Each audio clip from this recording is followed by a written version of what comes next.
God, I am incensed. I am absolutely spitting nails mad. Can you believe it? Can you believe the snub? My day was ruined. I couldn't believe it. Are you guys even aware of the snub? No clue. I saw that Oscar nominations came out yesterday. Oh, getting warmer. But if I felt that you truly cared about getting warmer. Hot, burning hot. What did your favorite melting movie, your skin off your face, hot. Jesus. Did your favorite movie of the year, Barbie? Did Ken not get nominated for something? What? No, you got it wrong. What? Ken got nominated. Okay. Margot Robbie. She got robbied. Ooh. Oh my God. I am just incensed. And you can tell how sincere I am. You haven't even seen the damn movie, have you? I have not. It's cute. I understand that the political overtones and the messages would drive me nuts, and I would probably run to the front of the theater with a straight-edge razor and slash the screen. Yes, but the political overtones of Oppenheimer didn't bother him at all. Love that movie. Yeah, fantastic. Launching a bomb in the middle of New Mexico, affecting generations. They didn't launch the bomb. They blew up the bomb in New Mexico. They tested it at the Trinity site. Great. Yes, affecting generations of people didn't bother him at all. You know, I heard I was going to be all offended by Barbie, and I wasn't offended at all. Well, hold on I a liked second. Roxanne, hold on. Fester, you are typically a pretty decent historian. The bomb that we developed helped to end World War II, saving tens and maybe hundreds of thousands of additional American lives. I'm with you. Listen, man. Hey, well, it didn't sound like you were with me just 2 seconds ago. There, smartass. Could have blew up a lot of fish in the middle of the Pacific. Well, hold on, we did it in a desert. We didn't affect anything in the desert. There were thousands of people living in that area. Hold on, what do you? The people of New Mexico. So nobody was affected by that. I'm confused. Holy crap! What are you saying? There were a lot of people. There was generations that suffered radiation diseases. Yes, there was. They did not. Yes, they did not. All right, listen. Overall, I guess I support the horrific end of World War II. Back up your statement with facts there, homie. Oh, my God. Anyway, back over to Barbie, my son of a... Yeah. Can you believe that Margot Robbie was snubbed? Greta Gerwig, the director, was snubbed? How's the most successful female directed movie, and the director doesn't get anything? Yeah, it's pretty bizarre. That's weird. Hey, listen, I really don't have any desire to see Barbie. Is it good? I mean, who saw it in here? Cute. I got to be honest. I'd rather throw myself in that giant sinkhole in Highland City in Polk County than be subjected to the movie Barbie. But still, Ryan Gosling gets it, but Margot Robbie does not get a nod for Best Actress. I don't get that. He was right. How good was he? Oh, he was cute. I mean, the first time I watched it, I was super tired and it didn't do anything for me. But then when I rewatched it, it's adorable. It's really good. It does have a good message for girls. That's why you guys don't appreciate it, because the message is it's girl power. It's like looking at the world around us and going, oh, it is a little bit unfair. Anyway, I am clearly incensed, and I don't know if the show is going to be the same today because of this. Hey, Froggy, what time is Hal Herman coming by? I just got to be able to plan things. Hal Herman, if he remembers, because is he still on Dry January, or did he fall off that wagon the first week of Dry January? He seemed a little intoxicated yesterday when I talked to him. We'll see. All right, so folks, coming up, Hal Herman. Now, it's not going to be Hal Herman headlines this morning. Of course, this music would signify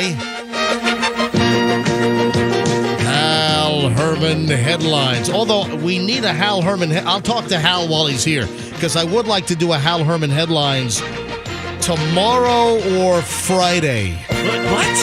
What? How much Hal Herman are you going to squeeze in a week? Dude, listen. We got the other thing to do. Yeah, well, what I'm saying is that we're not going to be using this music today. We're not going to be using the Hal Herman. Hal Herman is on your side. Your side. Yeah, we're not going to be using these today. Screw CNN. Hal Herman is the most trusted name in news. Apparently, Hal Herman is going to throw a birthday bash for me.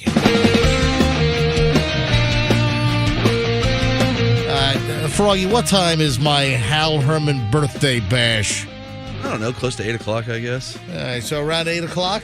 Wow, I wish we made big deals about our birthdays, like your birthday. Listen to the music. He's playing a birthday song for himself. Well, because What a weirdo. Yeah. I was told that Hal Herman needed birthday music. Yeah, but we need the real birthday song. This is cheese. Like what? Happy birthday to that one. Listen, I don't make a big deal out of my birthday. Yes, you do. I don't. Ever since I've known you, Fest, you have. no, you're clearly just speaking out of your ass. What did we do last year for his birthday? What did we do we the year definitely before that? talked about it. We all hear about it. No, you Well, do not.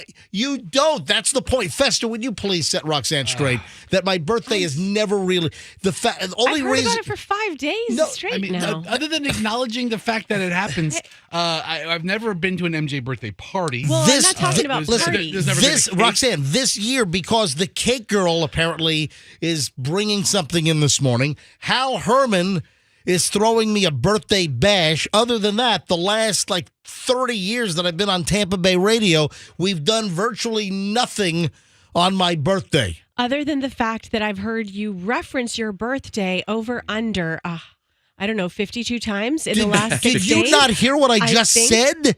The cake. This is the first You time talk about it. You talk about it all the time. This is the first time that a sponsor is bringing in a birthday gift for me because they make birthday cakes. The cake girl, and then Hal Herman out of nowhere says that he wants to throw me a birthday bash today.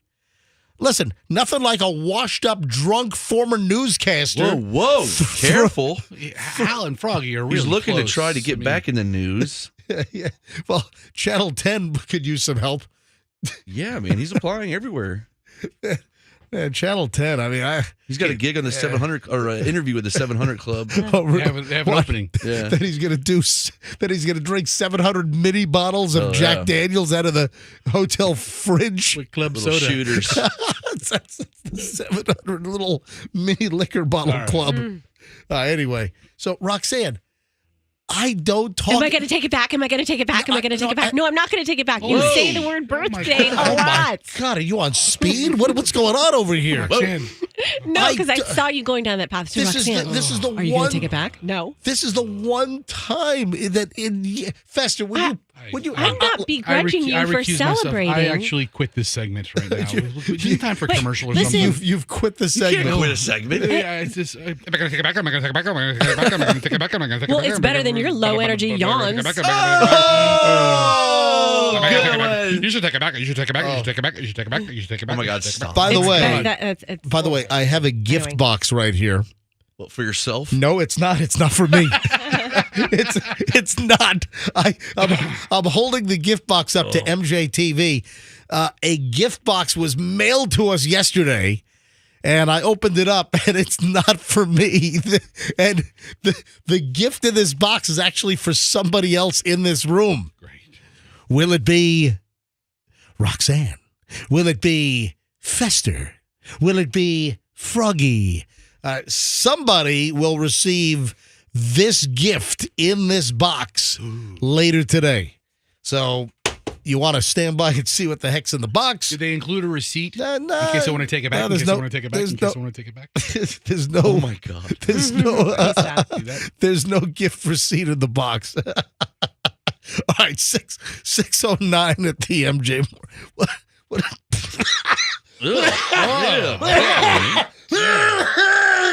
Stop. Ooh, coughs like that. All right, nobody. It was a little slightly exaggerated. All right, just getting rolling. 6:09 MJ Morning Show on Q105. This show is going to be crazy today. I'm telling you right now. Well, still an A+ in traffic for this.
on Q105 at 6:21. Little Depeche Mode.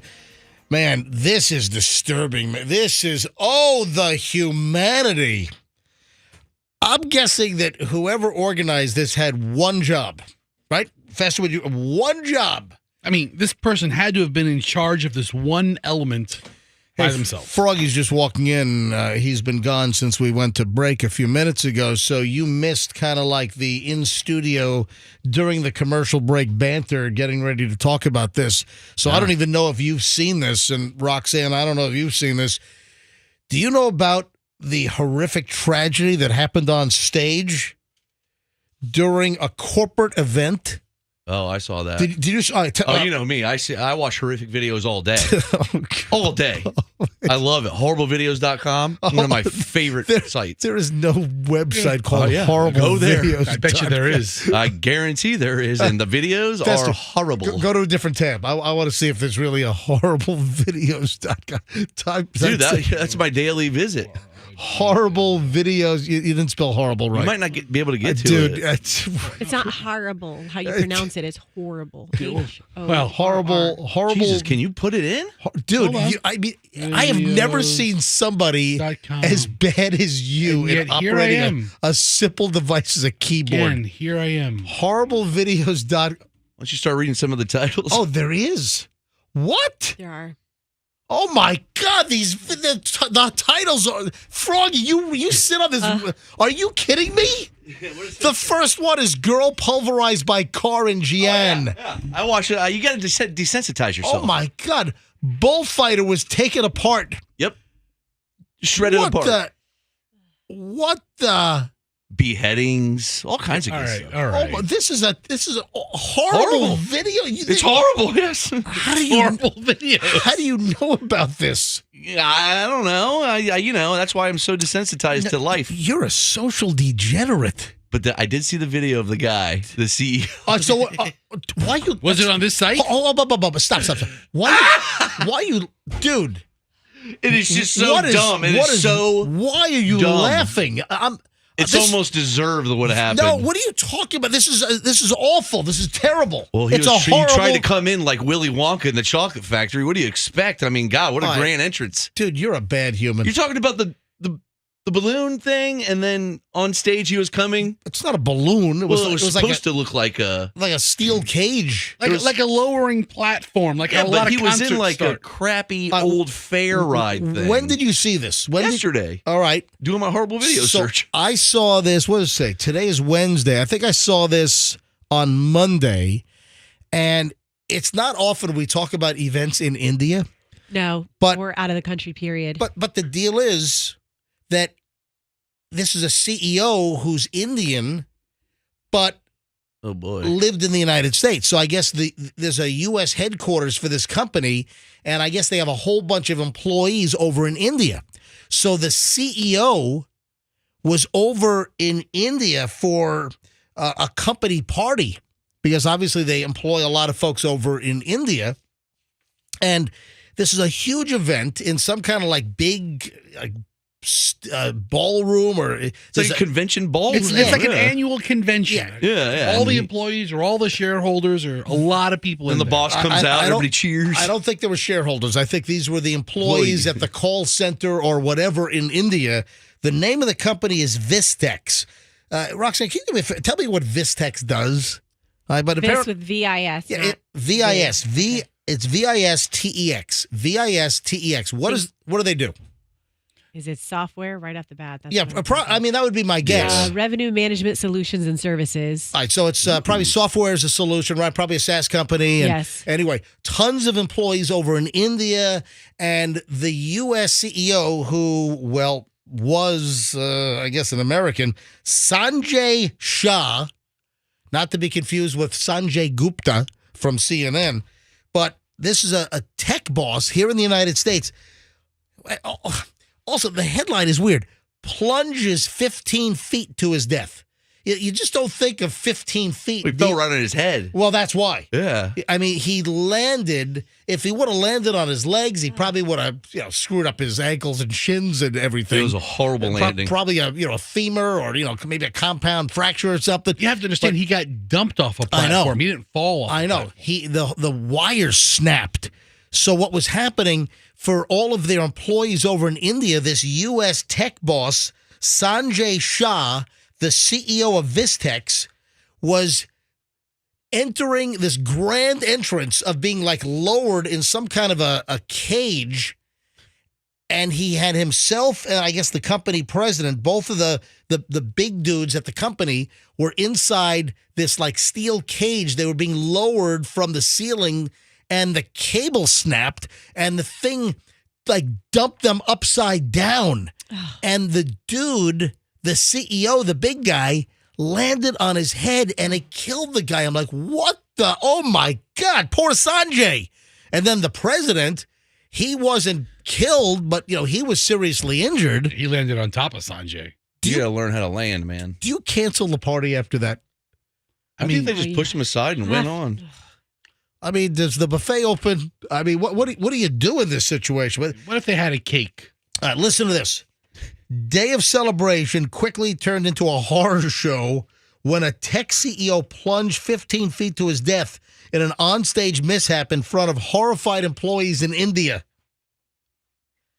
Vistex CEO Sanjay Shah and Vistex president Vishwanath Raju Datla were inside an iron cage that was being lowered onto the stage as part of this grand entrance to a company party when the wire snapped, according to the Times of India. Shocking video shows the moment that the yellow cage hovering near the rafters began to wobble as like little pyrotechnics went off inside, and suddenly the cage just flips over because the cable snapped. Roxanne, have you seen this video? I don't want to, and I'm not going to. Oh, my God, you have to. It's a No. must. No. See, that's why you have to desensitize your brain. This is, I feel awful about this. I mean, poor dude. Can you imagine? So You're over there for a party it's a U.S. company called Vistex, but clearly they have a lot of employees offshore in India. He's there for a big company bash, and the guy ends up getting bashed on his head and he dies? What the? I mean, that is awful. I've been to several concerts. I feel like this is something Taylor Swift does, where she just Like levitates down to the stage, or like David Lee Roth or something during old Van Halen days. I think It's a little much. I mean, Yeah, I mean, all this stuff. I mean, even we went to the circus a couple weeks ago, and my kids are like, "Has anyone ever gotten really hurt doing this stuff?" Like, you can tell it's dangerous stuff. you went to the new Ringling Brothers Yes. with no animals. No animals. So what was that like?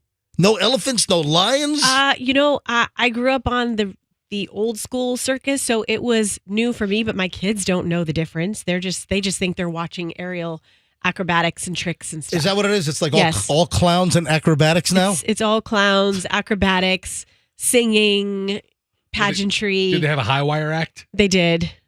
Yes.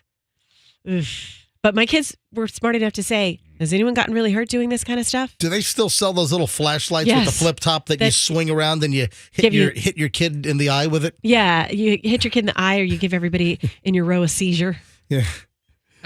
I remember that was the biggest thing, was the little flashlight with the Yeah. flip. They still sell those things? Do you remember these? They were like, all of a sudden I'm picturing it. It was like a stick, and it had these whiskey type things, these like white. Whiskey? They're giving kids No, whiskey? no, like these white, like fiber brush. optics. Yes, and you shake Yeah. them. Thank you, Fester. Yeah. You shake them, and Yeah, that was my toy. That was my go-to. Those have been around for a while, but those were not the biggie. When I was a kid, when my mom used to take me to Ringling Brothers and Barnum and Bailey Circus for like a 3-4 show engagement at Madison Square Garden in New York City when I was, I don't know, like 5-6 years old back in the 1970s. Early 70s. I remember, man, that flashlight with the little flip top. Yeah. And, man, that was the go-to item. And then you'd swing it around. And I think I took my brother's eye out with it. I was swinging it. like a pendulum. I don't know. Anyway, a terrible story with this CEO in India. Frog, you've seen the video. Fester, you've seen the video now. Roxanne refuses to see the video. No, I'm not going to watch that. That's just awful. All right, 6:31 at the MJ Morning Show. Early dose of morons in the news next. Got a great pile today. Very, very excited to give you just a mega pile of morons next in minutes here on the MJ Morning Show on Q105. If you're in a car wreck...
It is 6:40. Ladies and gentlemen, it's time for an early dose of morons in the news on the MJ Morning Show. Thank you for joining us on this Wednesday. There is something you should not do when you're pulled over by the police. You know what? Let's take some time here and let's just go around the room. And when you are pulled over, if you're pulled over for a traffic infraction or whatever, let's just have a little discussion of what you should not do, or maybe you'd like to talk about what you should do. I think this is a very good opportunity to have a discussion about if you're pulled over by the police, what should you do or what should you not do? Roxanne, would you like to start this off? Sure. You should have a good attitude. Like, you shouldn't be like, oh, why'd you pull me over? Oh, I should have pulled you over. Oh, what, do you got nothing better to do? Yeah. Oh, don't you have some crooks to catch? Yes. Oh, what, do you got to meet your ticket quota? Is that what you're talking about? Don't Okay. All right, have all right. an attitude So- or be disrespectful. No attitude. Okay, that's good. Good answers. Good answers. Good answers. All right, Fester. You should not Yep. offer the officer drugs. Like, Okay. hey, officer, would you like to partake in this joint? Or sex. Well, I mean, depends on the officer. Wait a minute. Whoa. Are you suggesting that some women offer police No, I was suggesting sexual favors to No. get out of a ticket? I was Well, there's a suggesting bunch of videos of that. men do. Wait I was a suggesting sec. men do. Well, hold on, Froggy. You've seen videos Oh, of yeah. that? Yeah. Well, I follow a bunch of body cam police activity. Oh, you know channels. what? We have talked about a few of those stories over the years where, sometimes either a drug-fueled or intoxicated driver. You're Well, cute. Yeah. Oh, yeah. I think we had one of those actually recently. All right, Fester, you're actually pretty close. But this was, I think, inadvertent. You see, your suggestion was more. Willfully offering. Yes, yeah, that's going to go over well. Hey, officer, you pulled me over. Why don't we just smoke a joint together? No, but this was accidental, but you're kind of barking up the drug tree correctly. If you're pulled over by the cops and you hand the police your driver license, and that's right, here in Florida, it is a driver license.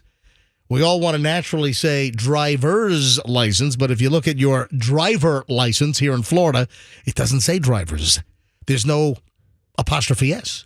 It's a driver license here because I'm the driver and I'm Okay, licensed. we got So it. here's my driver license. Thank you. So it's just still awkward anyway. So this schmuck on wheels, quite literally, Robert Brush, right here in Florida, right here in the Polk County area.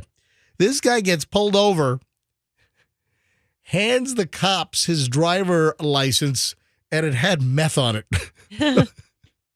That's methed up, man.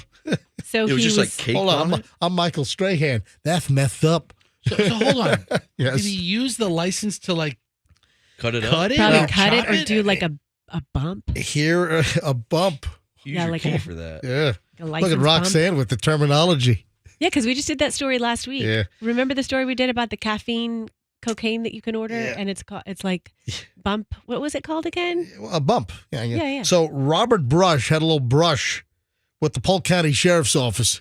Don't mess with Grady Judd's people, folks. Don't mess with Grady Judd. How is there meth on it? Was Yeah. there like a chunk of meth? Hey, I'm going to give you the details here. So this dude got busted after he forgot to brush the meth off of his driver license when he handed it to the Polk County Sheriff's Office deputies that pulled him over. So he must have been using the license to make lines of meth. I mean, there are multiple ways to do meth. So the deputy swabs every license when he No, gets it had chunks of meth. The drug was he hands the license, and there's this residue of the drug visibly on the license. I had no idea Yeah. meth was so sticky. Yeah, so this is out in Haines City. This dude was pulled over. Mr. Brush was pulled over by Polk County deputy sheriffs, and they noticed that the tailgate on his pickup truck was covering the license plate, which is in the probable cause arrest affidavit, which is, available for us to read.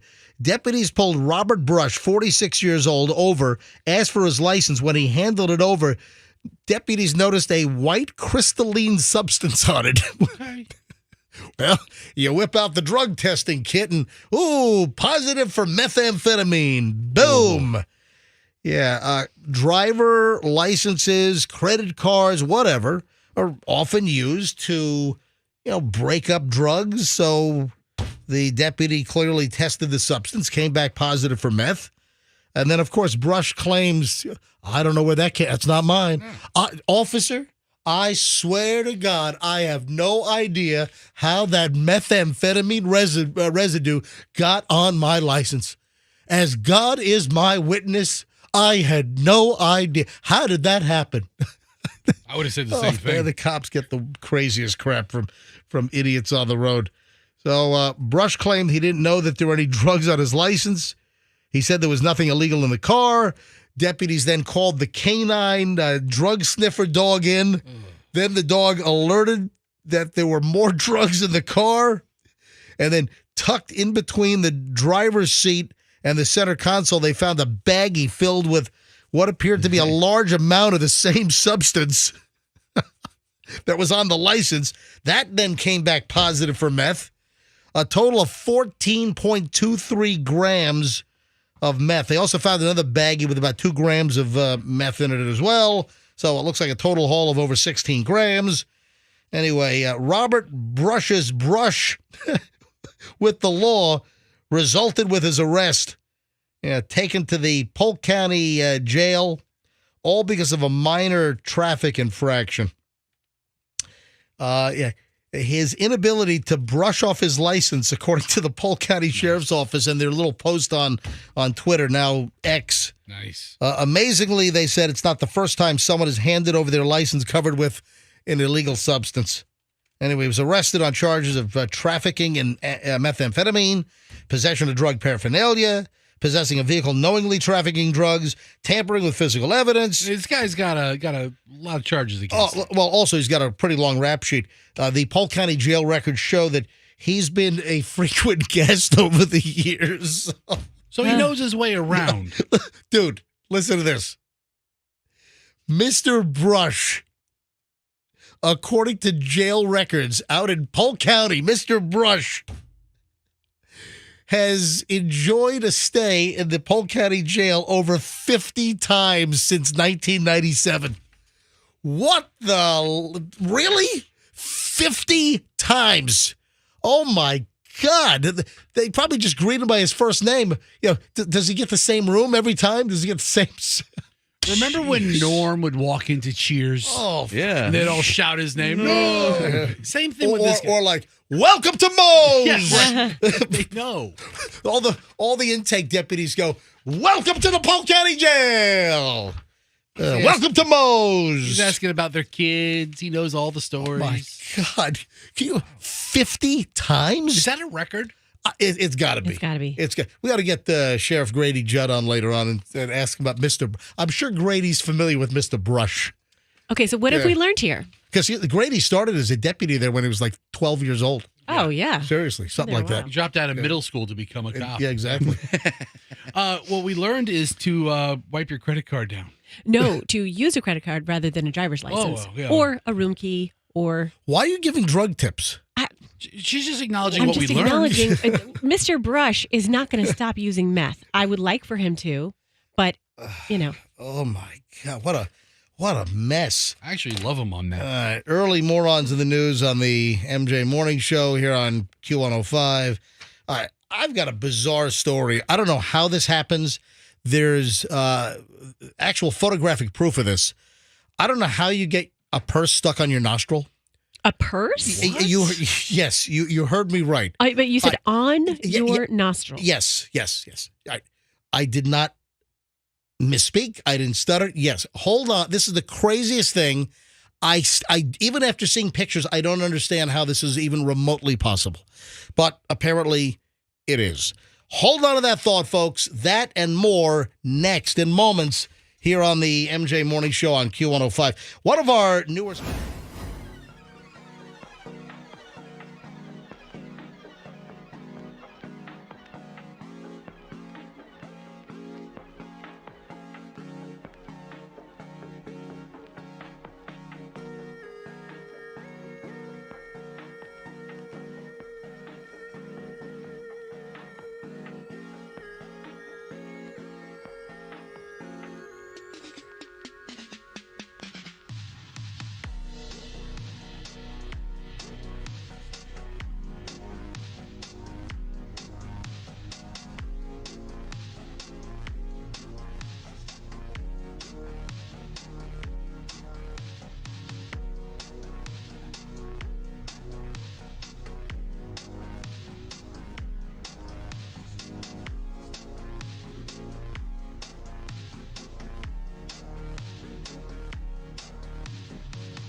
7 o'clock at the MJ Morning Show. Welcome, folks. If you're just joining us and your alarm clock goes off at 7 o'clock, I welcome you to the party. You've missed a solid first hour of the program. Why don't you set your damn clock for 6 a.m. so you can catch the show from the beginning every day? How about that? So, Roxanne, did I perk your interest up when I said that a woman got her handbag, her purse stuck through her nostril?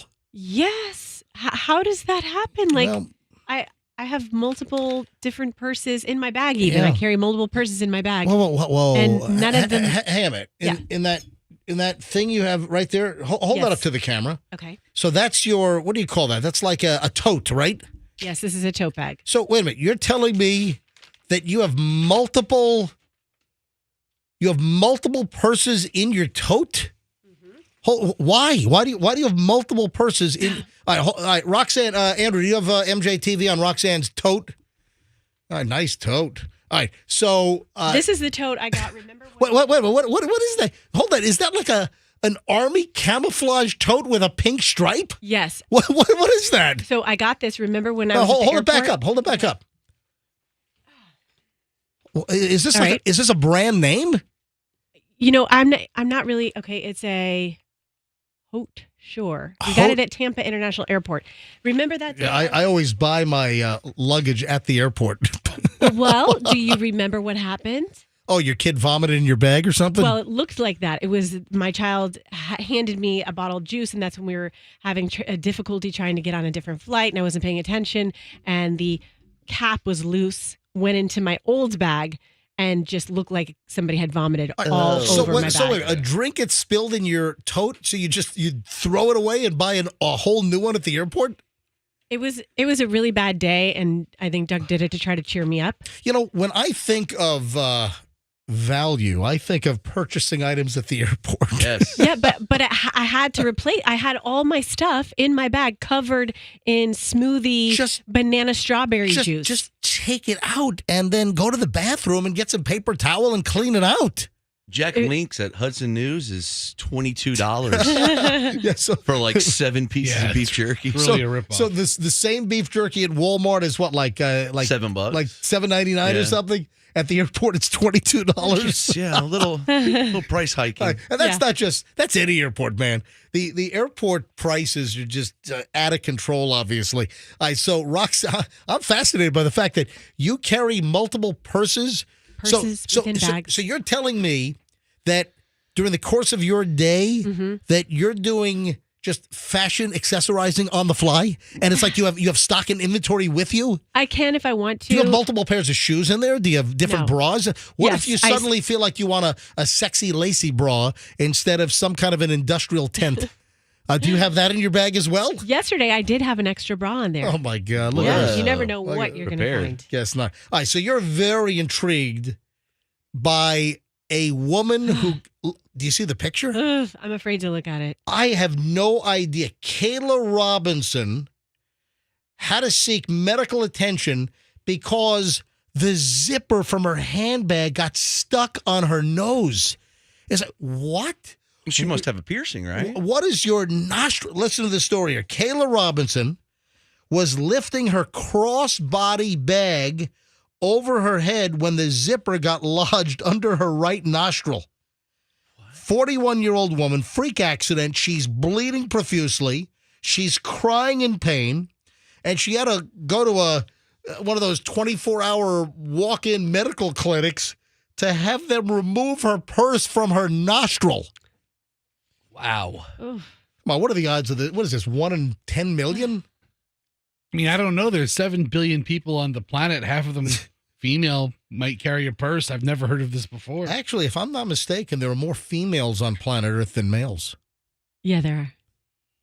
That's why it's harder for women to find A mate. good quality Yes. guy. But isn't that true? Aren't there more women on Earth than men? Like I by believe you. 1%, maybe. Let's count. One, Roxanne, can you look it 2. up? Men versus women population on planet Earth. Okay. And I'm just curious what the percentage discrepancy is. You know, how many more women there are than men? Always looking to learn, MJ. Because we have about, 8 billion people on the planet now? Yeah, I think it's just eclipsed 8 billion. Yeah, I think we're just at 8 billion or so. So have you found the numbers, Roxanne? And then we'll get back to the nostril purse. Yeah. Okay, well, this is old data Hey, because can you imagine if Froggy with his giant schnoz getting a man purse stuck on his nose? War of the Noses, bro. Yeah. Oh, that's right. War of the Noses. Are we getting close to that or what? Fester, what's the update on the logo? It's just a nose. Okay. Well, hold on. Did Wacky Jackie produce a War I'm of not the... in charge of this. You're I have the nothing- manager of the whole I thing. have nothing to do Hang with on. War of the Let's, Noses. let me What a let me pain. let me focus on one thing at a time Okay. here. All right, so Roxanne, what is the female to male population on Earth? contradictory information. So it used to be that it was 102 men to 100 women, and the most recent data I'm looking at is 107 boys are born for every 100 girls born. For some reason, There's more than 102 men on the Earth. No, I'm talking about. No, it says, why are there more men than women on Earth? This is this article. No, I thought there were more women. So do I have it wrong? I guess we do. Do I have it backward? Maybe I have it backward. All right. Maybe it's shifted. It's backwards. Is it like communist China? And for a while they were like they were aborting female babies because they wanted boys. Yep. The imbalance between men and women is attributed to several factors, including countries such as India and China preferring boys to girls. China often engaging in sex-selective abortion. Sex selection. Yeah, look at that. That's terrible. Anyway, man, that is awful. So the woman, Kayla, she says that stuff like this happens to me all the time. No one that knows me was even surprised it was going to happen. If it was going to happen, it was going to happen to her. But it looks like almost like it's like a Gucci style bag, and she was pulling it over her nose. Yeah. And look at the video here. The zipper is stuck on her knot. And you know what it looks like? It's the part. It's the little, and I'm sure there's a name for it. The little cartilage and skin that separates the two nostrils. It's that area. Septum. It's I don't know. That's not the septum. Rectum? No, it's not the rectum either. But Just rip that thing out like a Band-Aid. Yeah, Fester, what do you want me to do? We got audio if we're talking about it. I bring it up. Here we go. No, there's no. Yeah, good audio, Fest. Hold on. There's no audio. Christmas hold on. music. Wait, just wait. I literally just went to put my bag over my shoulder and the zip bit hit my nose and it went through my nose. She's speaking English, but I can't understand. Is she Welsh? Yeah, she must be Welsh or something.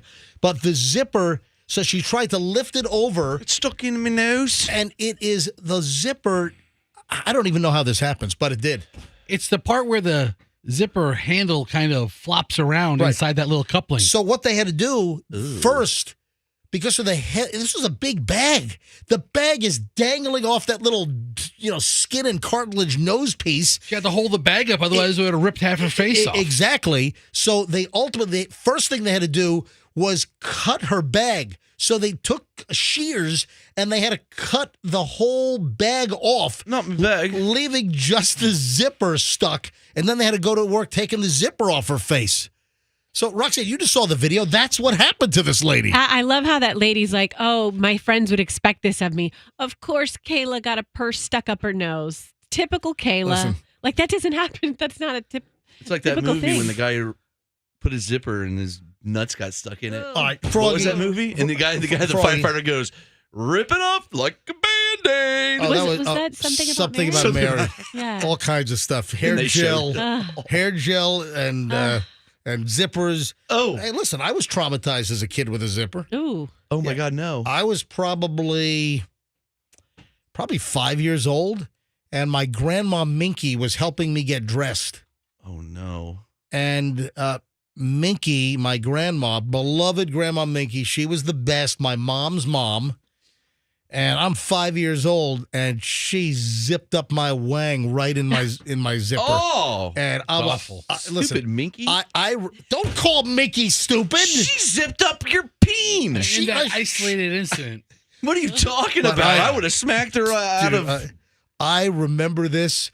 Certain things happen to you, and it's kind of like the proverbial, putting your hand on the hot stove. Yeah. There's just stuff that you remember that you just don't forget. And 5 years old, man, I remember where I was. I remember what I was wearing. I remember the color of the pants. And Minky, I can't remember what the story was with her. She might have been watching us. I believe she was watching us while my parents were away on vacation, and she's helping me get ready for school, and she zips up my wiener in my zipper at awful. 5 years. And, to this day, 50 plus years later, I still remember my wanker getting zipped up in my pants. That's why it's deformed now. Kind of curves takes a straight left. Don't look, it's hideous. No, it's everything. Minky messed up your winky. Everything's normal. I didn't get snipped twice. Everything is 100% normal at this point. Michelle can attest to that. From even just the other night. Oh my gosh! Wow! All right, I'm sorry. What night was that? Was that after? Oh, Don't the blindfold night. No, his annual birthday guilt sex night. right, God. But TMI, dude. Is that too much information? I mean, what are you, 17? You're bragging? Everything's okay down there. But man, you never forget that. And then here's this lady with her purse. I'm looking at the close-up of the zipper clamped onto her nostril bridge. It's stuck on me nose. I think it's called the nostril bridge. No, that has a name. Yeah. Oh man. Well, the indent has a name as well. The little indent underneath that little kind of. Yeah, it's supposed to feel like a butt, right? Yeah, and that little thing in there, that's got a name. I forgot the name. It's stuck on me nose. Just leave it. I'll make a fashion statement. But it does. So, Roxanne, be very, very careful. So if Froggy's right, it's the septum. It is? I typed into Google, part of the body between the nostrils. No, but I thought that was inside the nose. It says septal nasal cartilage. I'm talking about the out. I thought the inside is called the septum. This is the bottom of the septum. If you have a deviated septum, don't you have like the nostrils or not two separate tunnels? The septum sac. The septum is a bone and firm cartilage that runs down the center of the nose and separates the two nasal cavities. But it comes all the way to the tip. But the exterior is the exterior called the septum. You can't admit that I was right. No. If you're right, you're right. I thought the septum was more internal, and I thought that's rectum. Oh, will you stop it?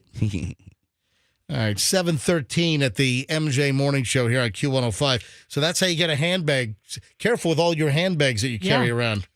Would you please? All right, when we get back. Now, you brought this up yesterday. This is interesting.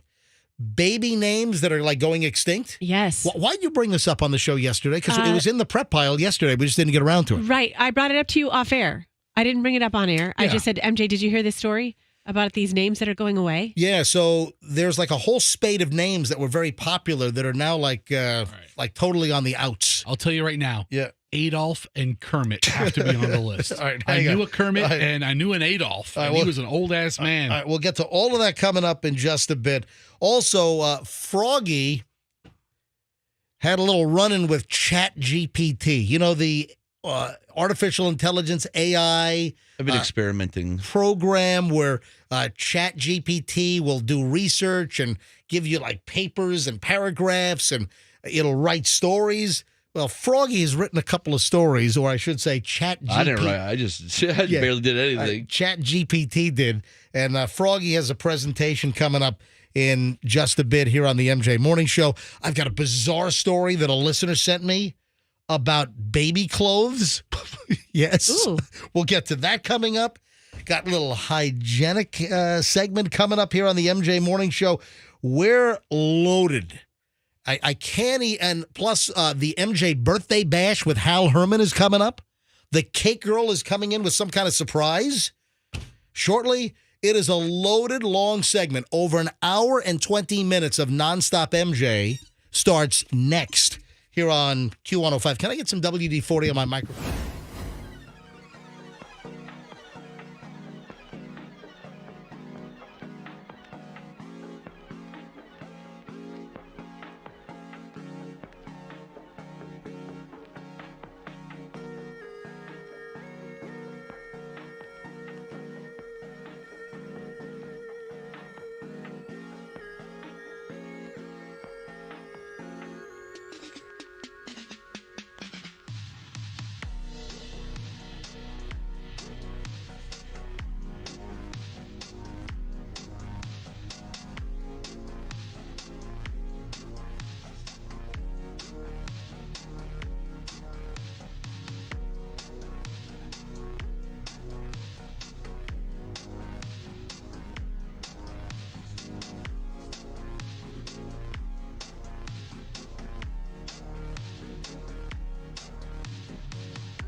It is unbelievable. Also,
Show Q105 at 104.7 FM. Hopefully, you're telling at least 3 people a day that you listen to the MJ Morning Show and whatever they're listening to in the morning is crap.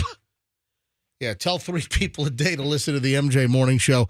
Hal Herman is due in just a bit. The Cake Girl, I have not received any updates, so hopefully the Cake Girl is still coming in. She's okay. Yeah. Well, I don't want her to have a horrific. I saw a Blender baking accident. on horriblevideos.com. I saw a baking accident on an industrial bread mixer. It pulled him right in? Yes. Have you seen that one? Dude, that was an opening to 6 feet under years ago. This one's pretty real. I saw somebody's baking like one of those stand mixers, or like the Cuisinart mixer, and it had like the paddle attachment. Yeah. And she kind of tossed her hair looking at the camera, and the paddle caught her no. hair. Are you and serious? it ripped the gouge out. I'm like, yeah. Pulled the hair out or pulled her head into the mixer? It kind of pulled her in and then my eventually ripped her hair God. out. Nice. She was making an angel hair cake, so That's that's I don't angel hair food cake. I don't know. That's funny. That's a bad joke. That's where you put angel hair pasta in the cake. Is that what it is? Real hair. All right. So Froggy, I got to bring up your Chat GPT experimentation. It's amazing. Yeah, hang on a minute. I got them right here. All right, we'll talk about that here in just a bit. Ladies and gentlemen, every day at this time, we start an hour and 20 minutes of nonstop MJ. Actually, I deliver more. I underpromise and I overdeliver. So it's always even more than an hour and 20 minutes of nonstop MJ. So, Roxanne, you seem to be very interested in this because you brought this up yesterday. We had it in the pile. We just didn't get to it. Baby names that are going extinct. And Yeah. I'm not talking about like the 1920s names like Gertrude and Zelda and A lot of those names are making a comeback. I don't know if Gertrude is. Well, I some of the old, like Evelyn, because Roxanne's got a little 6-year-old named Evelyn, right? Is that the young? Yep. Which is that the older one or the younger Evelyn? That's the older one. All right. All So the Yeah. Golden Girl names are done, right? Rose, Blanche. Yeah. Golden Girl names are coming back. No. I don't know about Dorothy. Blanche. Maybe Rose. Like names like Charlotte, Evelyn, Ella, Grace, like some of these more old-fashioned names are. She hip died 30 years ago. Grace. She. That's right. That's The blessing. yeah. Christmas Vacation, When baby. we moved to Florida, we lived next to a Geraldine. Geraldine. I always thought that was the oldest person. I've named. got an Aunt Geraldine. Yes. Yeah. Yes.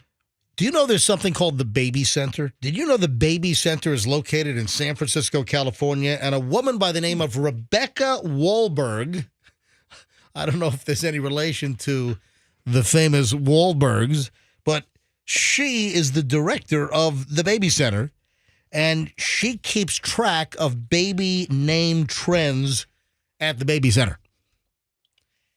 And she says that there's a whole slew of names that are on the way out. I mean, there are some dramatic drops in names that were kind of a little newfangled, but we're talking about names that were popular just in the last 5, 10, 15, 20 years. And some of these names are on the way out.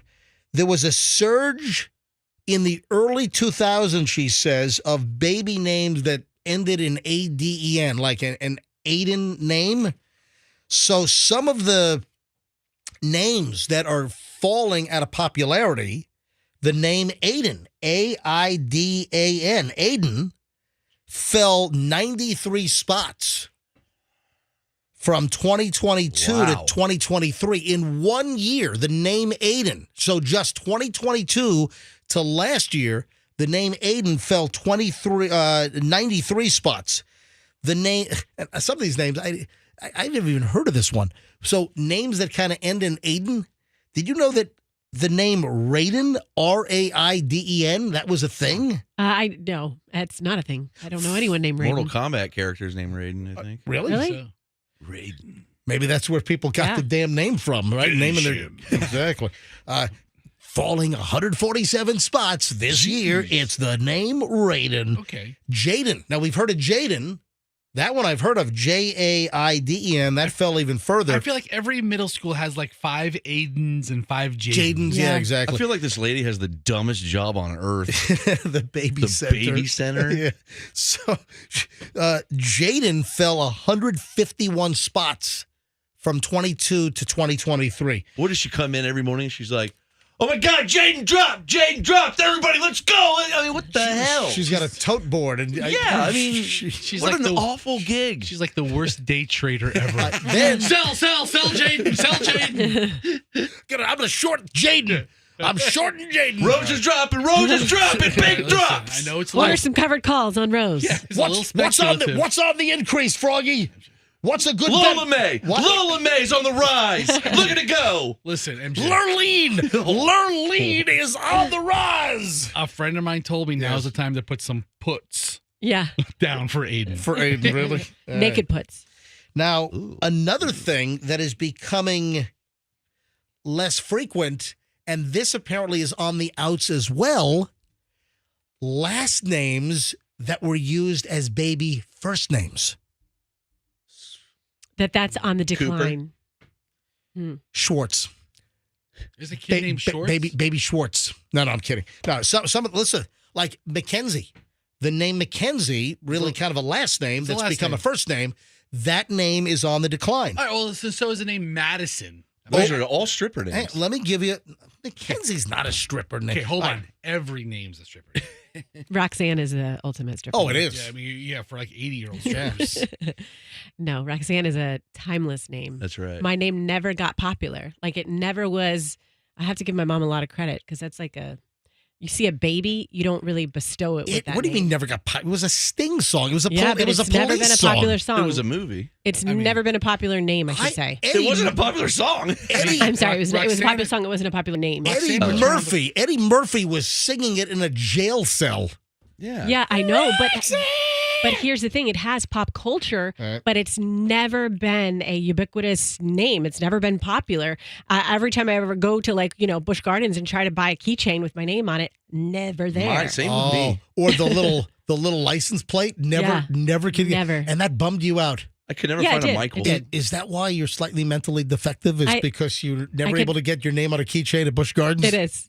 It's, She does have a I mug talked that to- says Rocks. Now, do. let me get back to the last name. So, names like Mackenzie, Okay. Oakley, first name is Oakley. I've never known that.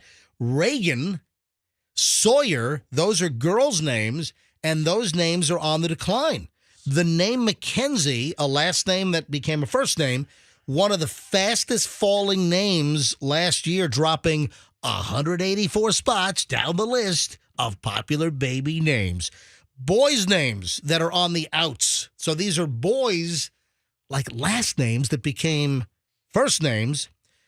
Baylor, Brady, Clayton, Hendricks, Preston, and Reed. Hendrix. Those are on the way out. We have somebody here who Yeah. has a baby named Hendrix. Really? Who? Yeah, Allie had a baby. I think their baby's name's Hendrix. Who? One of our sales gurus. Yeah, once popular 80s and 90s girls' names are also not trending back, and those are like Amanda, Angela, Brooke, Diana, Michelle. They've all dropped in ranking. Sorry, Michelle, my lovely bride, but your name is on the way out. You just don't hear of many babies born today named Michelle. Hey, my real first name, Todd. No one's, who the hell names a kid Todd these days? Nobody in their right mind. Nobody. Awful name. It is. I never liked the name. I hated my name. I always wanted to be a Chad. So girl names like Brooke, which gained popularity in the 80s and 90s, now becoming extinct. So Brooke is on the way out. I knew a bunch of Brooks in the 80s. Yeah, well, guess what? Those babbling brooks are no longer. They're dried up like the Sahara. They are. They're all nuns. Yeah. I remember I knew the manager of Arby's and his name was Brock. I thought that was the coolest name. Wait a minute. You've talked about Brock. I thought- Didn't Brock fire you? No, I never went back. You walked out during lunch and never After came back. The biggest prick I ever worked for is named Addison. I hate you still, Addison. If you have time to play, you have time to stay. Shut up. Hold on, where? He was such a Where did- dick.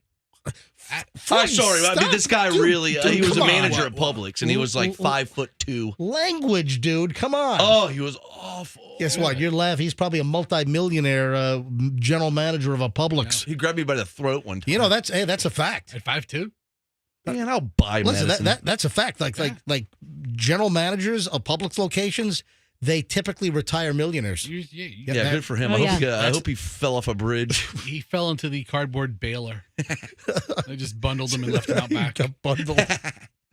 All right, so that's the baby name deal. Oh, Did you say Angela? That's my sister's name, and Angela. that's down. Yeah, Angela, Tony's girl. I think we mentioned Angela. Oh, I you love did? the name Okay. And then there's this one other. What about Mona? What about Mona? Mona there? What about Tony? Hey. Oh, now I got Tony Danza. Yeah. I mean, I'd be happy to join the show. I'm always under the desk. I mean, what about what was the Hey, daughter's name? Samantha. Samantha, yeah. How about Jonathan? All right, guys. Did you guys hear about Jonathan? What about John that goes Jonathan? Johnny's down. Can I 150 can I points. move along here? Sure. So Hey, and the funny thing about little Jonathan, he's Hey, down too. there's only one Tony Danza in the room. What are you doing over here? I'm Tony's brother. Hey, Tony. Tony.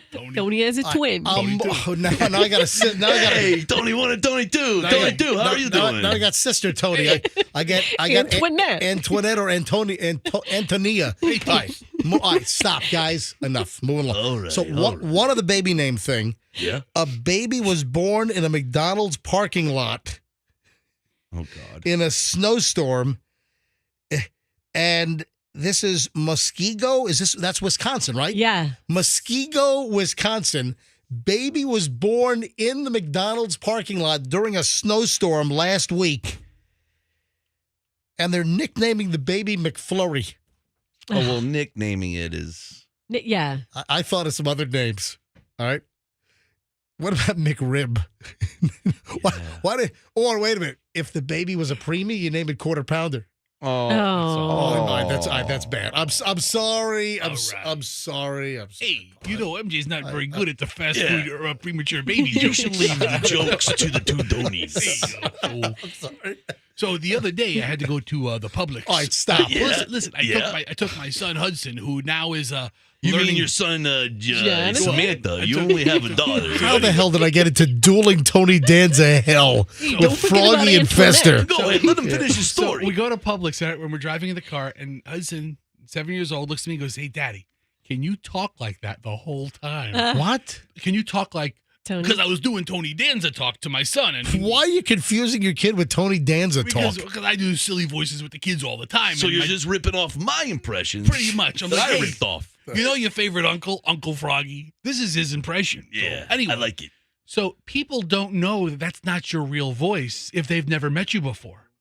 Like I go to the pharmacy, I'm like, "Hey, I'm here to pick something up." And the lady's like, "Okay, what's the name?" I'm like, "Oh, you," and my kid's just laughing his head off. It's You been go- a pleasure dealing with you. Hey, is your manager here? Because you guys have all been fabulous, and they think that's your regular voice. Then you go to the checkout lane, right? It's like paper or plastic.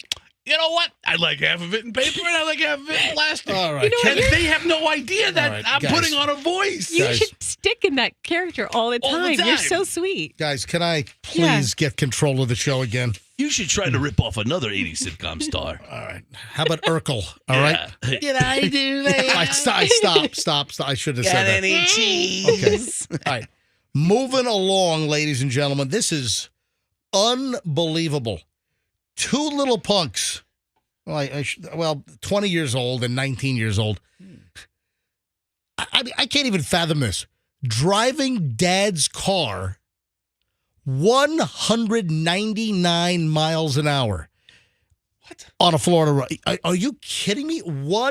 Clocked at 199 over in Orange County in a 70-mile-an-hour zone. Was he in an F1 car? Listen, Yeah, what kind of car does Dad have? it was a Camaro. It was like some juiced up, All right. probably like a Golly. Z06 engine in the Camaro.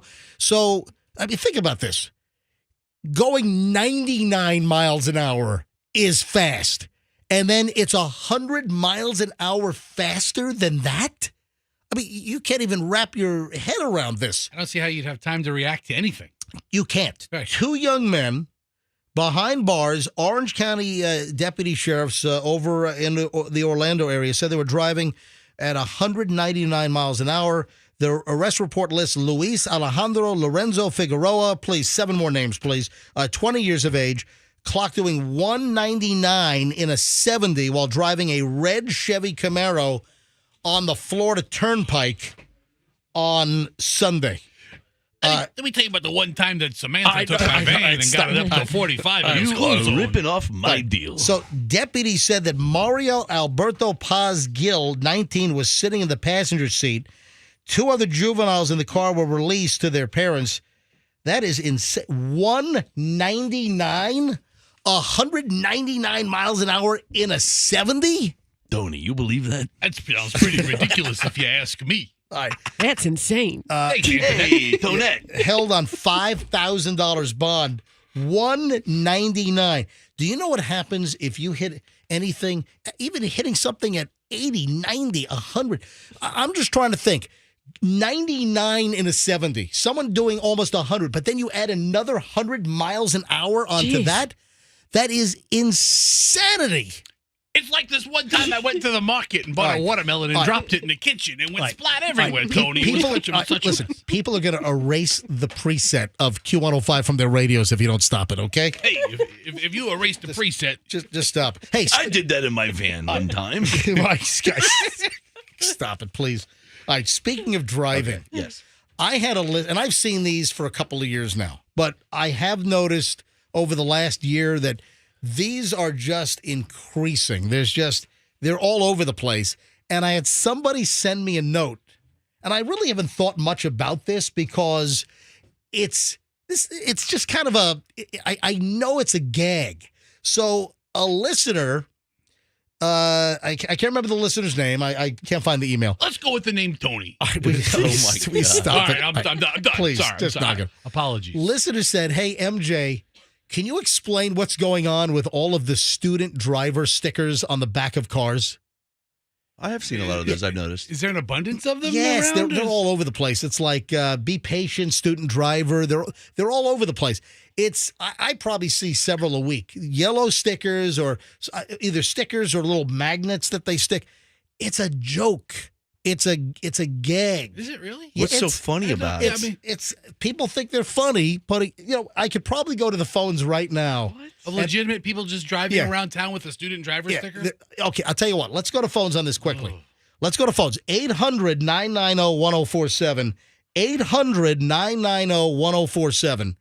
If you have one of those yellow be patient student driver stickers on the back of your vehicle, call us now. Or if you're looking at one right now, if you're driving, maybe you're in traffic on 275 or I-4, do you see one of the yellow student driver stickers right now? It's a gag. It's kind of a joke.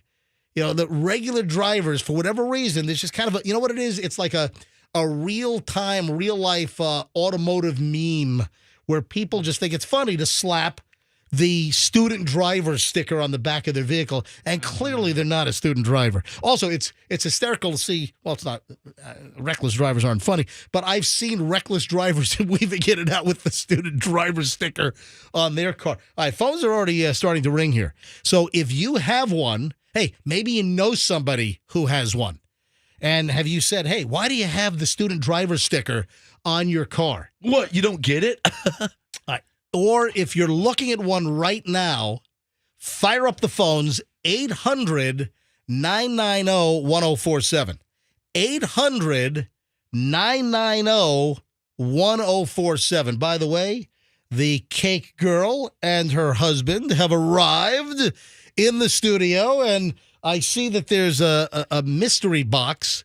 So I believe that there's going to be an unveiling shortly from the world-famous cake girl. Does he go by Cake Boy? It's Cake Man. Oh, I mean, well, I'm just asking. It's Cake Dude. I don't know. Cake Dude. Girls, boys. I don't know. Hang on. I don't know. So we'll get to that here in just a second. Also, I think we're going to piggyback because we'll have a cake presentation from the cake girl on my birthday. Hal Herman is coming in with the first annual MJ Birthday Bash. So what might a Hal Herman birthday bash entail? I guess we'll find out in just a bit. Look at the phones on every line.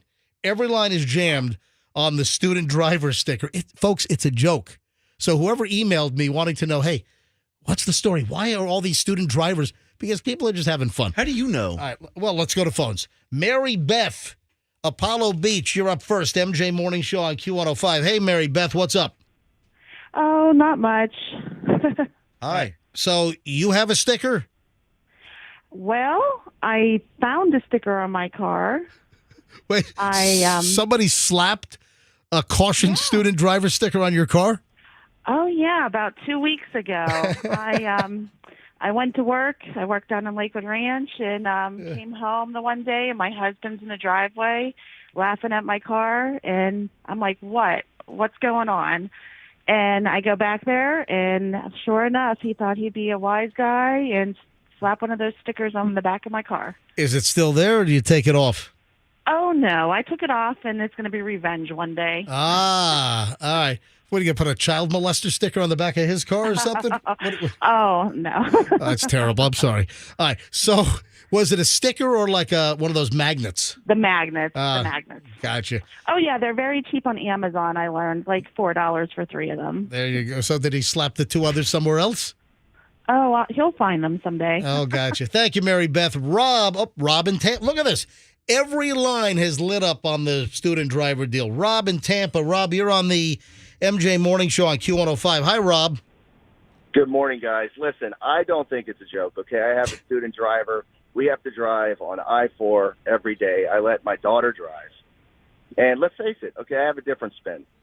Since about 50% of New Jersey and New York has moved to Tampa, people are driving like psychos, okay? So I don't want people road raging on my daughter, you know, and I do believe it brings a little bit extra safety for a real student driver. So I don't think it's a joke. I think it's really important. All right, for you, though, now, Rob, this is important, that for you think it's important, but what's happening is so many people are putting the stickers on their car as gags, and I think people are starting to realize that. Now, you have it on your vehicle because your kids are young drivers, but I think a lot of the folks out there might not take it seriously and think it's just kind of a joke. Yeah, we got to take it seriously. I don't think it's a joke, and that's just a public service announcement. And welcome to Florida, everybody from New Jersey and New York. Thank you. Rob, thanks for the call. Jason in Plant City. Jason, you're on the MJ Morning Show. Hey, Jason. Hey, this is Jason in April in Plant City. Hey, guys. All right, so what's the story? My daughter actually just got a car, just got her license like the end of last year, and her mom purchased a bunch of them so she could put them on the vehicles that she drives because she's concerned because she's a fairly new driver. She's never had any driving classes or anything like that. So when I see it, I try to be concerned about, looking out for that particular driver. But you have a bunch of wise asses out there that just slapping student driver stickers on their car. Well, I mean, they're going to notice it regardless. Yeah. Thanks for the call, Jason. And your daughter's name is what? Julie. Is Julie in the car with you right now? No. She's probably on her way to Legoland. That's where she works. Oh, okay. How fun. Yeah, all right. Hey, thank you, Jason. Chris is in Lakeland. Chris, you're on the MJ Morning Show. Hi. Hey, good morning, guys. How you guys doing today? Doing fine. Do you have a student driver sticker on your car? So I know heavy about them. If you're actually in the race scene in like Florida, like the car racing scene, they're actually on like really souped up cars, like low key Hondas that have like 1,000 horsepower. So it's actually kind of fun. So the guys that are racing on Gandy late on a Saturday night have a student driver sticker on their car? Yeah, most likely. It's kind of funny sometimes. It's sad that it is a joke, but it is funny how it goes like that. All right, Chris, thanks. So that's big in the racing scene. Folks, don't race on the streets, please. Zach and Tamp. Couple more, Andrew. And then, we got to talk to Andrew, man. We had some angry listeners. Ooh, hang on. What'd I say? Zach in Tampa. Zach, you're next on the MJ Morning Show. Hey, Zach. Morning, MJ. Zach, are you a pro? Can I call you Pro Zach? All right, Zach, go ahead. Terrible joke. So That's the worst ever. The dumbest joke ever. Huh? Go ahead. I work in a land surveying company, and it's funny because some of us actually have student driver stickers on our vehicles. And the main reason we have it is because if you've seen a surveyor driving, like we drive off road sometimes and park on the side of the road. What? Are you talking to someone? Did you just say what, or did someone in the car say what? I'm in the car with someone right now. Okay. What are they grabbing your crotch? What's going on? What? What's going on? No. All right. Zach, thank you. All right, so Zach, did you say you're in the surveying business? Yes, I'm a surveyor. I'm Gotcha. also the guy that dropped off the pork belly bites. Awesome. Those were fantastic. Thank you. I was thinking of other vehicles that might be great to have student driver stickers. The gas tanker trucks all around town? Yeah. Maybe put some student driver stickers on the gas tank. Or what about School bus? Has anyone spoofed like a police car, like stuck a student driver? They ought to put student driver stickers on the back of a fire truck, or Hillsborough County Sheriff's vehicles, or back of an ambulance, student driver. All right, two more calls, and we got to move on. Carrie in Tampa. Carrie, you're on the MJ Morning Show. Hi, Carrie. Welcome. Hi, MJ. Are you part of the whole student driver yellow sticker craze? Not me, but I've seen somebody in a Miata driving around with those stickers like all over the back of the car and the side of the car, and I was like, what is happening over there? Yep. But it was some old guy driving the Miata. Yeah, he just thinks he's a funny guy is what it is. Carrie, thanks for calling in. Thank you. Last call on this. Christina in Brandon. Christina, you're on the MJ Morning Show. Hi. Good morning, guys. How are you today? Doing well. Good. So I have a 16-year-old who'll be 17 in February, so my husband ordered them for his... Put it on there. It didn't last 2 weeks. He said it's embarrassing to... Oh, you broke. The last thing broke up. Say it again. He takes it off of his car. He said it's embarrassing to have the sticker on there. Yeah. So apparently in high school, the kids all make fun of him. Yeah. But I also know 2 people that do the Uber rides that are not real Uber drivers that have the light just so they can drive at 2, 3 in the morning and not get pulled over. Hold on. Wait a minute. So you know people that have fake Uber signs in their car? Yep, sure do. Man, that sounds like some pervert trying to pick up women at a club at 2 in the morning is what it sounds like. If you're leaving a Well, club, he's trying to leave. Yeah, he's trying to leave the club at 2 in the morning and not get That's pulled stolen over. valor. So he assumes, is it stolen YouTube driver valor?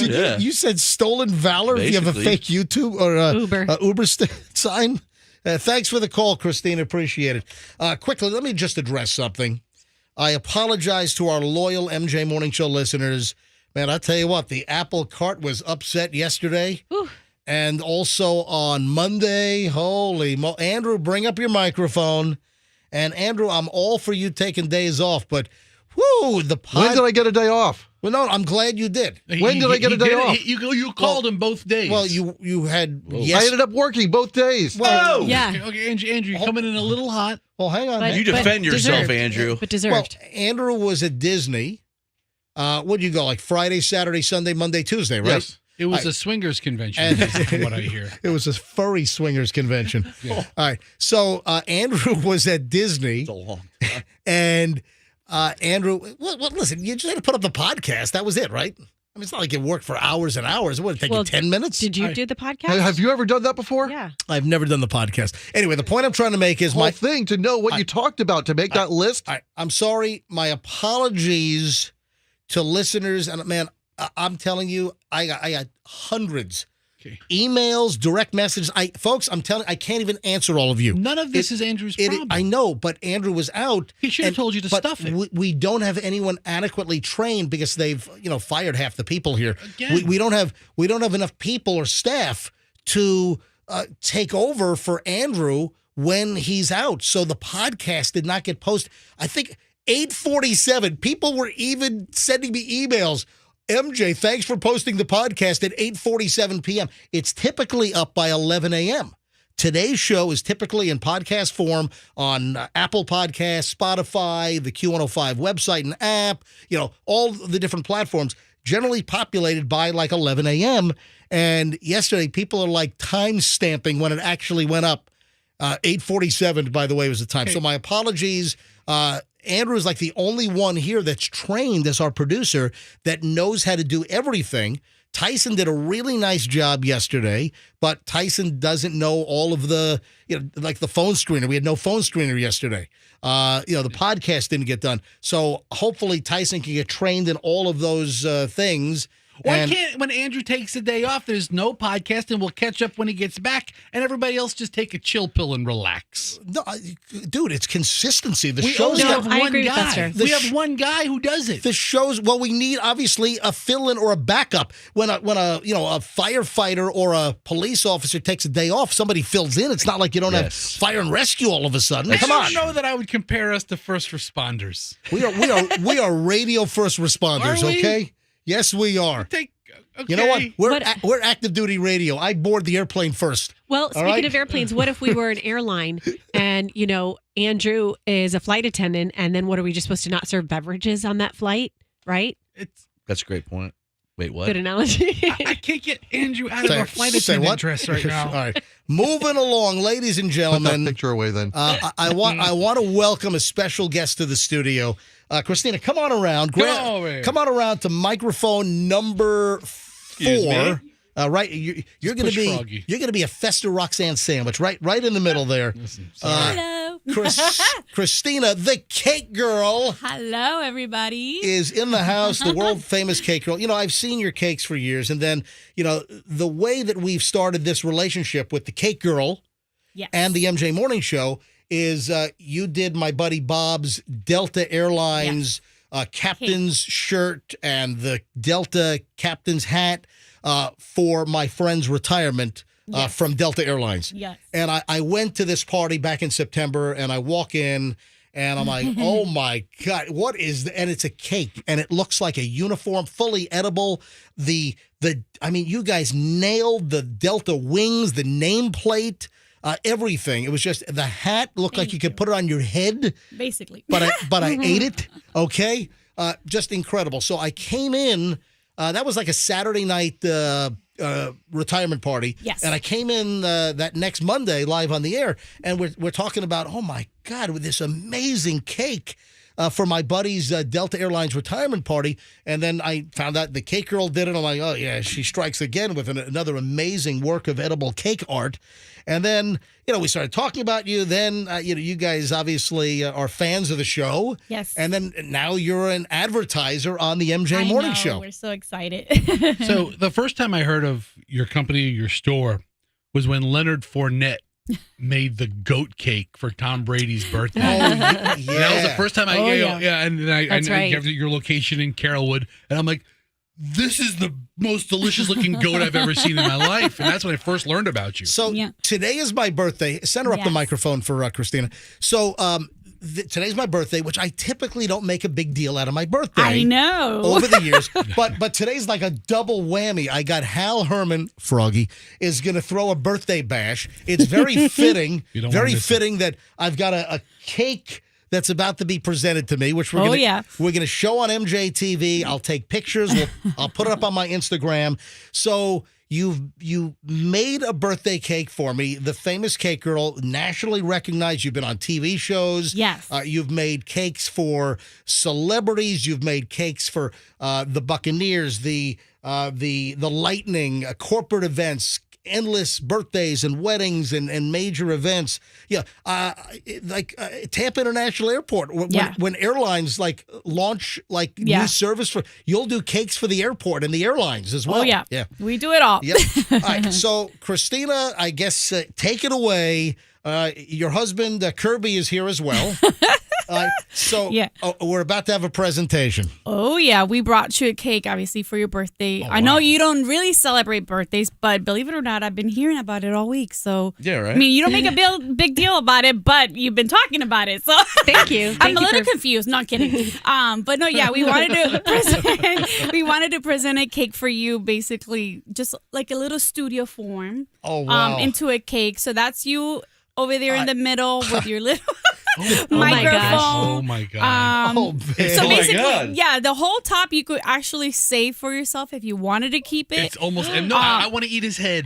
It's almost MJ life size. I'm surprised you're not going for the crotch. I'm gonna eat your titanium thumb. Yep. And then on the bottom, the cake itself flavor is a chocolate cake with a dulce de leche filling, which is caramel. Wow. Oh, yes. I got to bring the cake over. Froggy, don't get drop it. Froggy, do not get anywhere near that cake. Drop it. He's like, I'm not going near there. All right, so how long did it take to make that cake? So the toppers, which is like the top part of the cake, that takes a few days. That stuff has to dry itself. That way, it stays intact the way you're basically looking at it right now. Oh my God. And then the bottom, I would say 4 hours and putting it together. Oh my God. I mean, look at the equipment. Yeah. The control console, the monitors. I mean, you know what? This equipment on your cake is better than the crap here in our Q105 studios. Let's move into that cake studio. That's a better studio. This is a your nice own studio. Folks, I'm holding the cake up to MJTV, but I'm going to take some snapshots and put it up on my Instagram so I can get some all angles and you can see the detail. Oh my God, there's even like a nice like a granite countertop. Yeah. Which we have crappy Formica, which is all chipped in here. This is 100% nicer than our actual real studio. Wow, that is That should be a fantastic. mock-up for our new studio. There you go. My God, this is unbelievable. So I'm holding this up to MJTV. Hang on, let me put it back down over here. Hold on. Is it possible that you made MJ too cute out of cake? He's not that good looking. I told Kirby, my husband, I was like, I made him look a little younger. Yeah. Yeah, happy 21st birthday. Yeah, MJ. exactly. Happy 21st birthday, MJ. TheCakeGirl.com. TheCakeGirl.com. Just amazing work. If you want a special event, birthday anniversary, corporate event, whatever. If you want to make an impact with a custom cake, there is nobody better than the Cake Girl right here in Tampa, up on Northdale Mabry, TheCakeGirl.com. And in a few minutes, I got to get a whole bunch of angles when I have a break, and I'll post them up on my Instagram at Certified MJ Radio so you can see the amazing detail of this cake. All right, so the top part, we can save that. Oh, yes. The cake underneath is what's edible. Yeah. All right, but you guys do artwork where the cake is all edible, and you wouldn't even believe that it's edible. Yeah, and basically, like, even, yourself as a figurine, it's edible. All that stuff, it's on there, it's edible. It's just, I was saying, maybe you could keep it if you want. Oh, so the whole thing is edible? Yeah, the whole thing is edible. All the studio fixtures, your body, your torso, your feet, your You got wiener, it. it's all edible. I can even eat the microphone? Yes. Basically, you can. What is it made out of? What material? It is out of fondant. Okay, yeah. So it's that's just sugar. fondant Yep. stuff, yeah. Incredible. All right, so give me some time. Next break, I'm going to take pictures, and I'll put the cake up on my Instagram at Certified MJ Radio. That's Certified MJ Radio. Hey, Froggy, before Hal Herman comes in, speaking of my Instagram, you haven't made any obnoxious comment about my Walmart football move yesterday. Just embarrassing, dude. I don't even want to. I don't want to post anything because I don't want people to know I know you. See, I loved it. That was What one are of the you best things doing? you've ever done. Now, see, look, it just shows the polar opposites that we have on this show, and that's what makes it a special program. So awkward. Is Froggy thinks I'm a total dork face.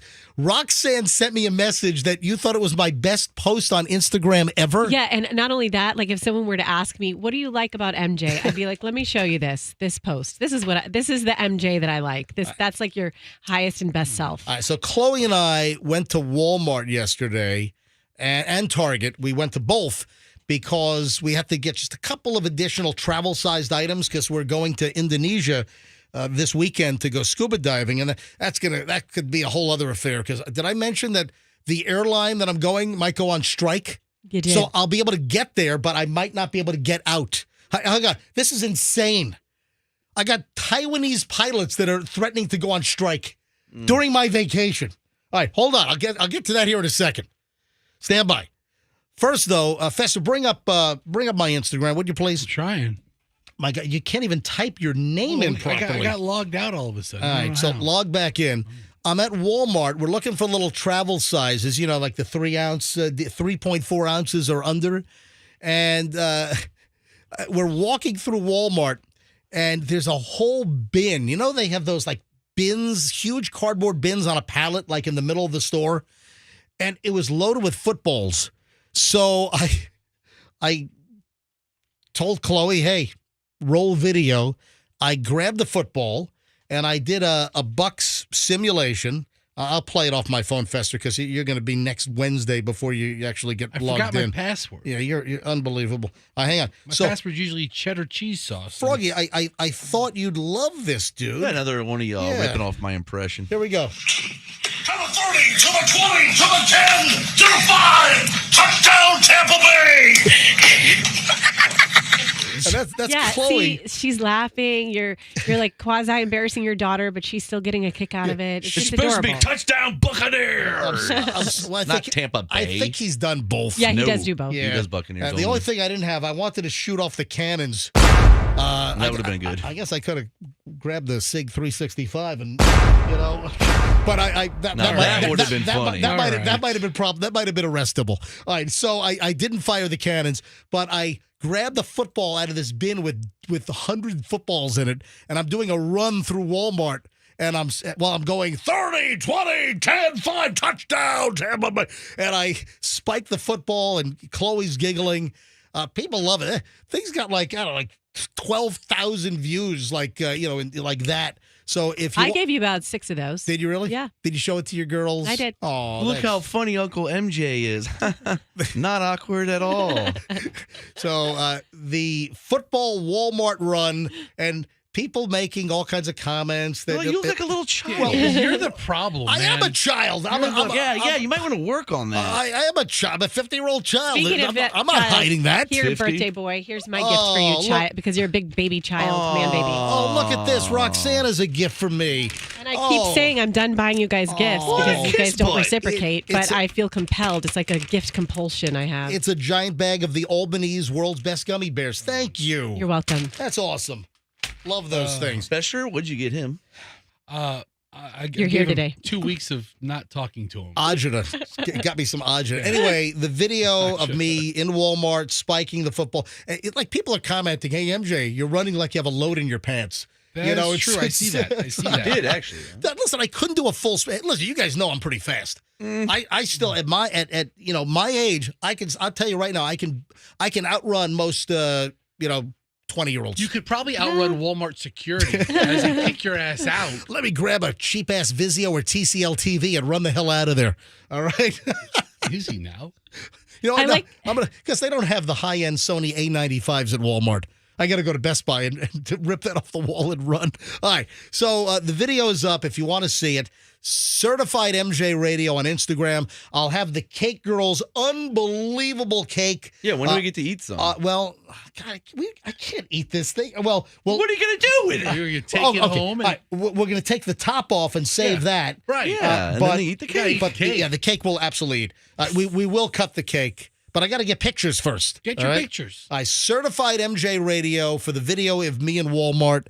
And there were people like looking at me and people were entertained. There were people laughing, actually. Laughing at you, not with you. Yes, it's all about the act. There's a difference. All right, ladies and gentlemen, the unintended birthday celebration continues. Typically, when I introduce Hal Herman these days, it's Hal Herman headlines. I need to go get Hal. Yeah, go get Hal. Are you guys sure you want to cook cake, girl? You want to stick around for this? Yeah. Oh, you no. sure? It's going to be fun. It's typically it's Hal Herman headlines, but not today. Today, Hal Herman is going to bring us the first ever MJ birthday bash.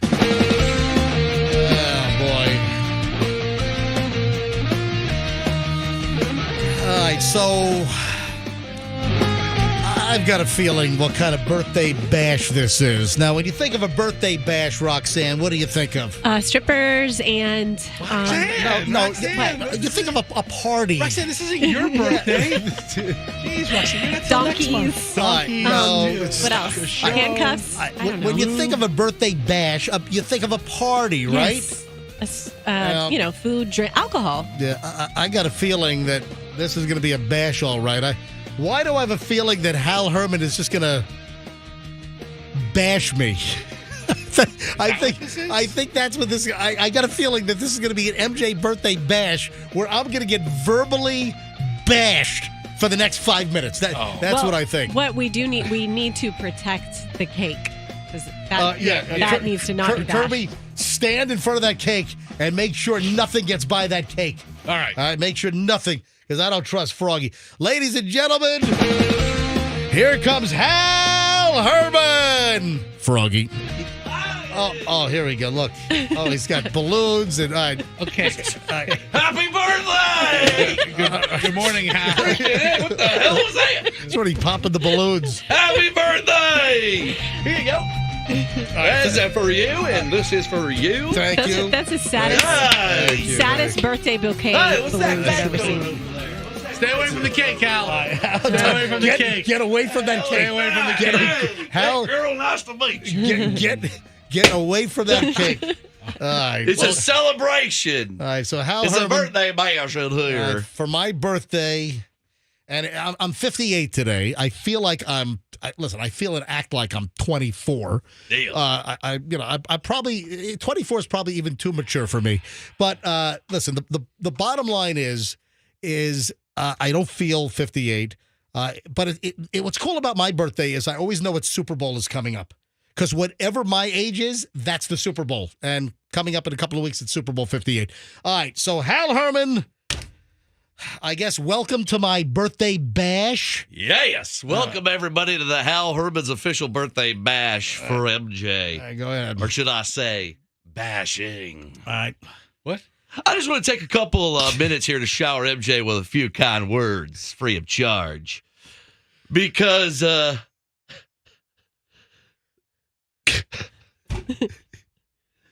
because for you to shower any kind of words on us, you have to be one of his endorsers. Hey, I need where's my studio audience laughing at? Hey, yeah, come on. Thank you. Seriously, seriously. Thank you. There's a laugh every time. There's a laugh track. No, but seriously, MJ's 58 years old. Yeah. And if God answers my prayers, he'll be dead soon. Amen. No, but really, 58 years old, a great accomplishment. Yeah. Living so long with the smallest penis in Tampa radio. How about that? Hal! Stop, dude, it's a family show. Hal! Speaking of that, I heard that MJ asked for sex 3 times a day. Michelle said she's not into micro-dosing. Because he's got a little junk. Okay, pop quiz, everybody, pop quiz. All right, you ready? Okay. What do you call a guy with a wiener that looks like the sucky part of a pacifier because it's all small and weird? What do you call it? An MJ. All right.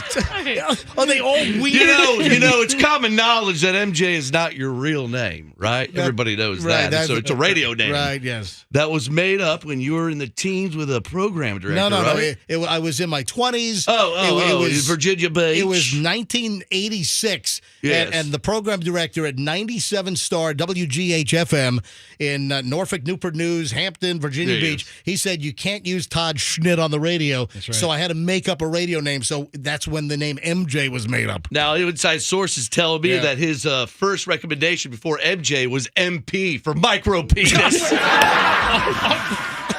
Yeah, his junk is small. It's weird.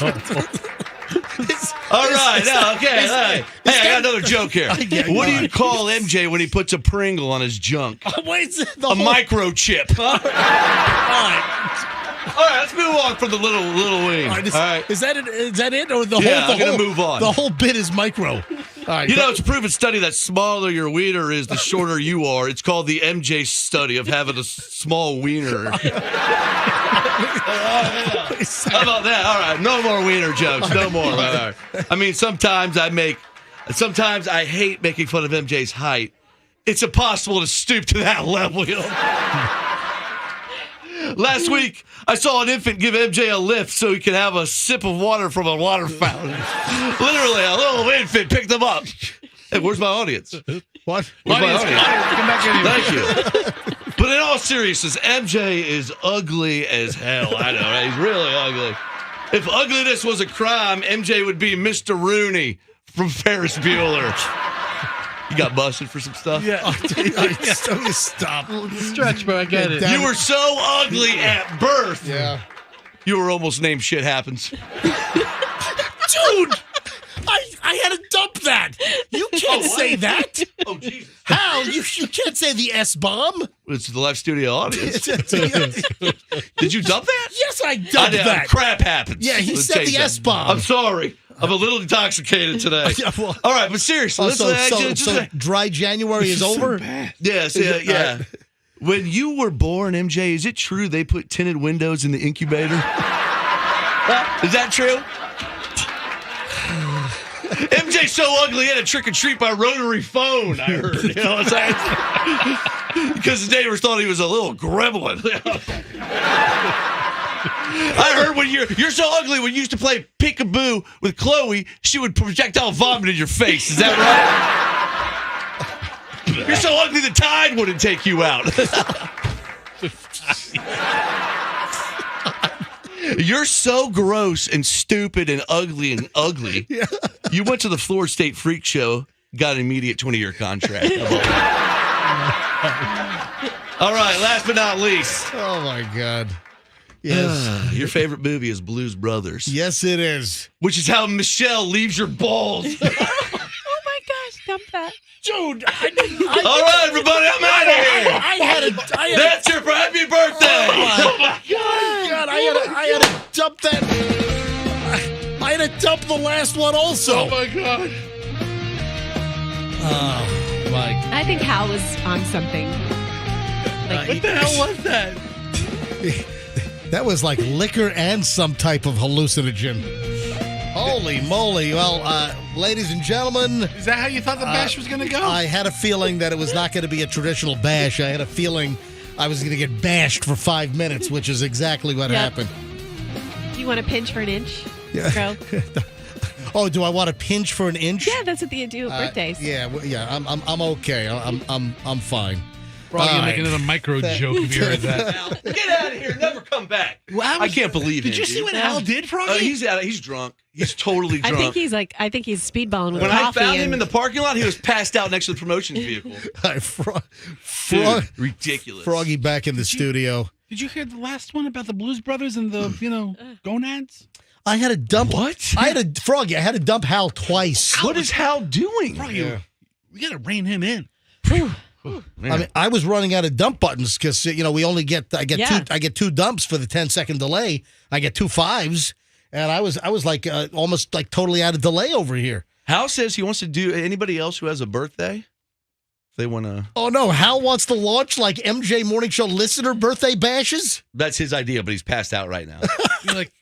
Wait, he said he wants to do it for other people too. So if you have a birthday coming up, I guess email MJ and like say the things that you want bashed about yourself. How does it work? You can send some info and just smash or bash. Bash. You're birthday bash. You're only gonna be able to like select like one a week, maybe. You can't do because like dozens, and you'll have to select like one. You think dozens and dozens of people are gonna apply? I don't know. Hold on. You should do it like a cameo thing. So basically, if somebody wants to get, like, say someone you know is having a birthday coming up, then you send an email to Hal and make the request for your friend whose birthday it is, right? Interesting. No, it sounds like a decent segment that if you want to get bashed on your birthday for the Hal Herman birthday bash. I mean, or if you have somebody you know, maybe? How many micro jokes do you want to hear, though? I mean, it seems like that was specific. Specifically. You don't know the person. Yeah, I know MJ though. I think it was customized for me. Hal knows him. MJ's was very specific and very accurate because you know him, because you know him well. Hey, so guys, it's no secret. I've talked about this a couple of times. Chloe graduated from college in 3.5 years, triple degree, including a whole year over at St. Andrews in Scotland. So Chloe's got an English degree, history degree, and international affairs degree, triple major, 3.5 years. And I am taking Chloe after the show on Friday. We're flying out, and we're going to Indonesia. We're going to a place called Raja Ampat. Well, it's like just a holy grail for scuba divers, most biodiverse part of the planet in the ocean. And I heard the seaweed there is like all clumpy, and when you're underwater, it looks like you're in someone's armpit. No, there's not. That's not like the kelp gardens. Yeah, over in California. Yeah, like my octopus teacher and stuff. No, I don't think there's a lot of kelp over there. But we're headed. Listen to this craziness. So we found a great airline that is highly, excuse me. God, did you have some honeysuckle? Hang on a minute. So we found a good airline that's very highly rated. And listen, that kind of trip, I'm not flying, Coach. Our flight to Taiwan. So we're flying to Taiwan first, then Taiwan to Indonesia in Jakarta. Then I got to take another flight to a place called Sarong.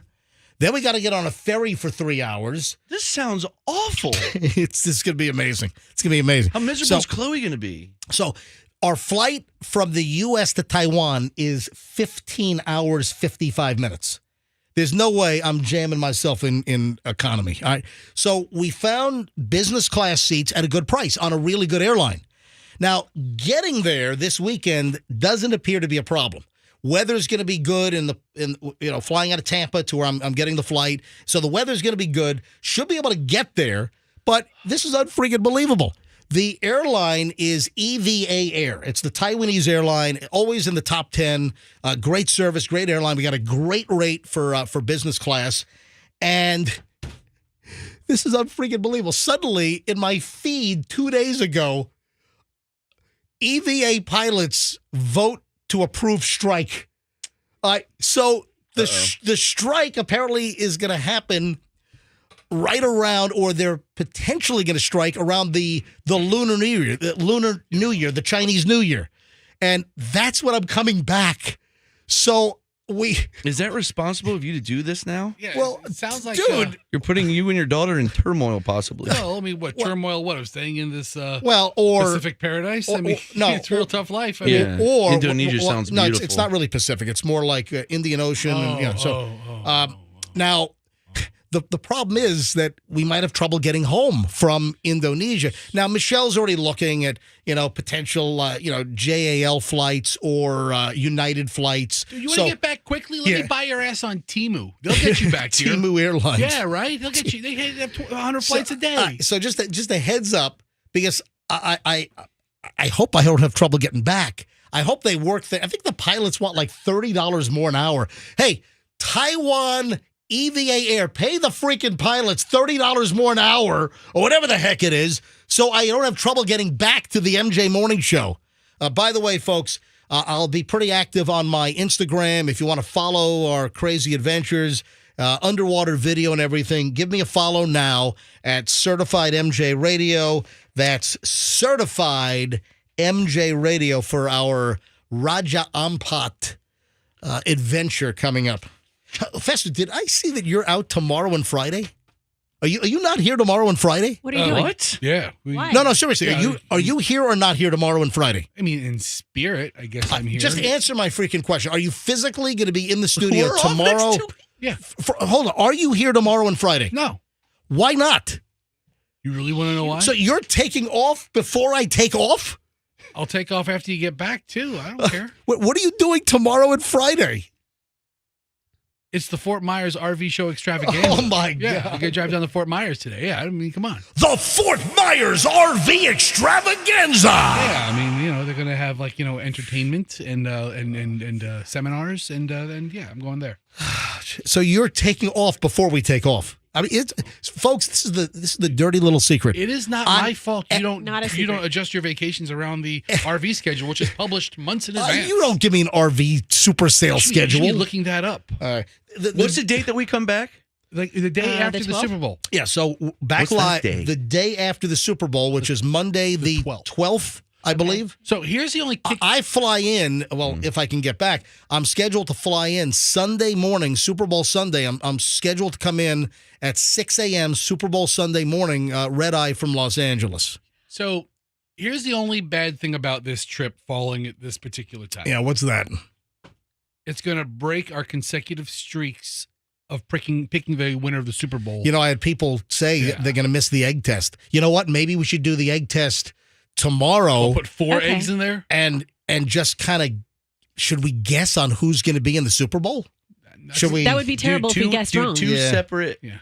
If we would have played this game a week ago, I'd have a Buccaneer egg in there. We got to have 3 explosions. Yeah. Maybe we have just all the combinations. maybe we just forego the egg test this year. Yeah. It's so stupid. listen, Is there a microwave in Roger's armpit, wherever you're going? Roger's armpit. No, it's Raja Ampat. not Roger's armpit. Yeah, I like to hear. By a the way, native say I that. think that joke was Roxanne's originally. It's been my joke. She's right. And I've run it into the ground. No, it has because life. I elaborated with the armpits, the kelp and That stuff. joke has legs. Okay. By the way, the MJ Morning Show, we're going to have great best of segments. We rotate stuff, so stuff that happened at different times, run at different times. So it's not Fester picking all his segments again, like always. Yeah, so the material that's going to run. Not my fault. All mine are funny. A lot of the stuff, it's going to be very concentrated. All good stuff. All the duds are weeded out. Listen, we do 20 hours of original radio broadcasting a week here. So listen, we take all the really good stuff, and there's probably stuff you've never heard that'll run during the best of. But again, keep in touch with me on Instagram after Friday's show this week. Keep in touch with me on Instagram for the next couple of weeks. Certified MJ Radio, and I think you'll like what you see. Yes, Ron? A little heads up, because we're talking about our schedules. Yep. I believe Froggy has a conference the week of February 20th, and I will be out as well. Not the whole entire week, but that Friday, Right. I am doing I'm chaperoning a field trip. So it's going to be the Fester, Andrew, and MJ show on Friday the 23rd. I got to take off the show because I've got to chaperone my 4-year-old's preschool class to a petting zoo. Listen, excuse-moi. Who doesn't get a lot of time off? That would be me. I get 3 weeks off, of which I'm never even able to use all of it. So when I pick my time off this year, I'm going to take the stuff I need. Nice. Show up every day and you're still not employee of the month. So It's a very, very special. Oh, you know what? I think I might have screwed up a little bit here, folks, because there is a gift that was mailed into the MJ Morning Show. I got this box after the show yesterday. It was in the mailroom. I opened it up, and there was a nice blue cardboard gift box addressed to the MJ Morning Show. Yes. And I thought maybe it's a gift for me, and with my birthday and everything. And I opened it up yesterday, and it is not for me. Okay. Did someone just belch? Fester. Dude, what are you doing? It was a micro burp. I didn't know it was coming. Listen, I swallowed a lot of air talking all day. It just came out. I'm sorry. Anyway, apologies. So there is a blue gift box. I'm holding this up to MJ TV right now, and it is for somebody in the room. Oh, that looks nice. Or maybe it's also for somebody that might be in the room and somebody that's not in the room. So is it for Tony Danza? Hey, is it for me? No. Is it for Angela? Roxanne, it's not for you. Is it for Samantha? Is it a mono-shaped fleshlight? Fleshlight? Fester, it's not for you. Okay. It is not for me on my birthday. It's for me? It's for Hal Herman / Froggy. Oh, Hal's passed out, so I'll have to take it. Let me hand this over to Froggy and describe what's in the box. Is a puff of dust going to come out and No, infect me? it's not going to be a glitter bomb or whatever. Just open it up. There is, it's packed in foam. It's a blue box, and you need to hand it to me so I can, once you take it out, I got to hold it up. Oh! What is it? Words. It's a, Give it back. What is it? I'm going to hold it up to MJ TV right now. It is a glass plaque. It's funny what it says on it. It's a glass. It's one Look of these, how nice that is. It's nice. It's one of these glass award plaques, and it says 2023 last year. Yeah. Presented to Hal Herman, Best Newsman. Wow. Wow. But then the last thing is And then the last line says, "Break me." No way. That thing's awesome. I'm holding this. Well deserved. He's going to like that. I'm holding this up to MJ TV right now. Yeah, presented to Hal Herman, Best Newsman, and then wow, Break Me. All right, so, people love Herman. They love Hal. But then there's a note in there, which I kept out. Hal and or Froggy, we love to see you break things. Please use this in a bit. We love it. Makes work a lot more hilarious. Have fun. Doug and Jessica, co-workers who love broken gifts. Oh, my God. That's this is the one gift you don't want to break. Yeah, it's so nice. I'm going to put it back with the other stuff. Don't throw it at the cake. Hey, guard that cake. Put it back with by the put it in front of the Froggy, why don't you do it? Why don't you do it so it goes exactly where you want it to No, I'm be? not. Yeah, you want me to break it, but I'm not going to. I don't want you to break it. Yeah, I don't think that's he's really gonna break nice. Plus, it'll be a mess because it'll be shards. Let me put it on the back wall here. Thank you so much. So nice. Thank well deserved, Hal. Doug and Jessica. You're not going to break it? So, you know what? It's like an award show. Sorry, Hal Herman could not be here right now because why? Well, he's on assignment and also passed out. Passed out drunk. Anyway, nice gift, by the way. Very nice. Thank you. Like anticlimactic. That's You're not gonna lovely. break it. You can't break every time. All right. You broke my mug with no problem. Are you aware of a website called the St. Pete Catalyst? Nope. It's like I don't know if it's like a patch. It's like maybe like a St. Pete news type website. All right. I didn't see this in the regular news, but this was covered on the St. Pete Catalyst website that the city of St. Pete has implemented van life restrictions. Now, Fester, you in the RV business as your real job. Yeah, right. Are you aware of the so-called van life? Van life is huge, and it is taken over in cities in California. Like I think San Diego is having a really, really severe van life issue where you live in a van, like a Dodge Ram van or a Sprinter van. van down by the river. Yeah, exactly. That's right. So, according to this website, St. Petersburg officials hope to recently adopted ordinance. I didn't know about this. St. Pete officials hope a recently approved ordinance, an amendment, will curb the city's online reputation as a haven for the bohemian social media supported movement known as van life. Well, think about it. St. Pete is I didn't know this. St. Pete is a van life haven. Why would you not want to come to St. Petersburg? It's absolutely gorgeous, and there's ample parking for your van. I follow a few people on YouTube that their channel is just how they live out of their van. I follow a girl who lives out of her car. I'm like, you know what? They put the shields up in the back when they sleep. I watch my two kids bitching and fighting. I'm like, you know what? Living in the Cadillac's not such a bad idea. There is a guy that lives in like a 1997 Oldsmobile station wagon. Dope. And I've seen this guy for 20 years, I swear, in South Tampa. I'll see him sometimes at the post office on O'Keller. I'll see him. You know where he parks a lot? The Wawa? No, the guy parks a lot. You know the boat ramp when you come off the Gandy Bridge in South Tampa, right near the West Shore Yacht Club and Marina? Right across from the bait You shop. got the little Coast Guard auxiliary building in there. You got the boat ramp. I see the guy parked there whenever I'm taking the Gandy. I see him there a lot. And there's this dude, I'm telling you, his whole life, he lives in like a 1997 Oldsmobile station wagon. You have to pay to park at that lot. What is he? There's a couple of guys who live that life, but you think about MJ, if you had a van or you lived out of a van, or In a van down by the river. You know, in his case, it's a station wagon by the Gandy boat ramp. Some people have it figured out, though. Listen, man, that's the definition of freedom right there, living in a van. When you're going to do it soon, you're going to take off on your family and do it, right? I'm thinking about ditching the family this week. So back to the St. Pete Catalyst. Rent and hotel costs have soared alongside St. Petersburg's popularity.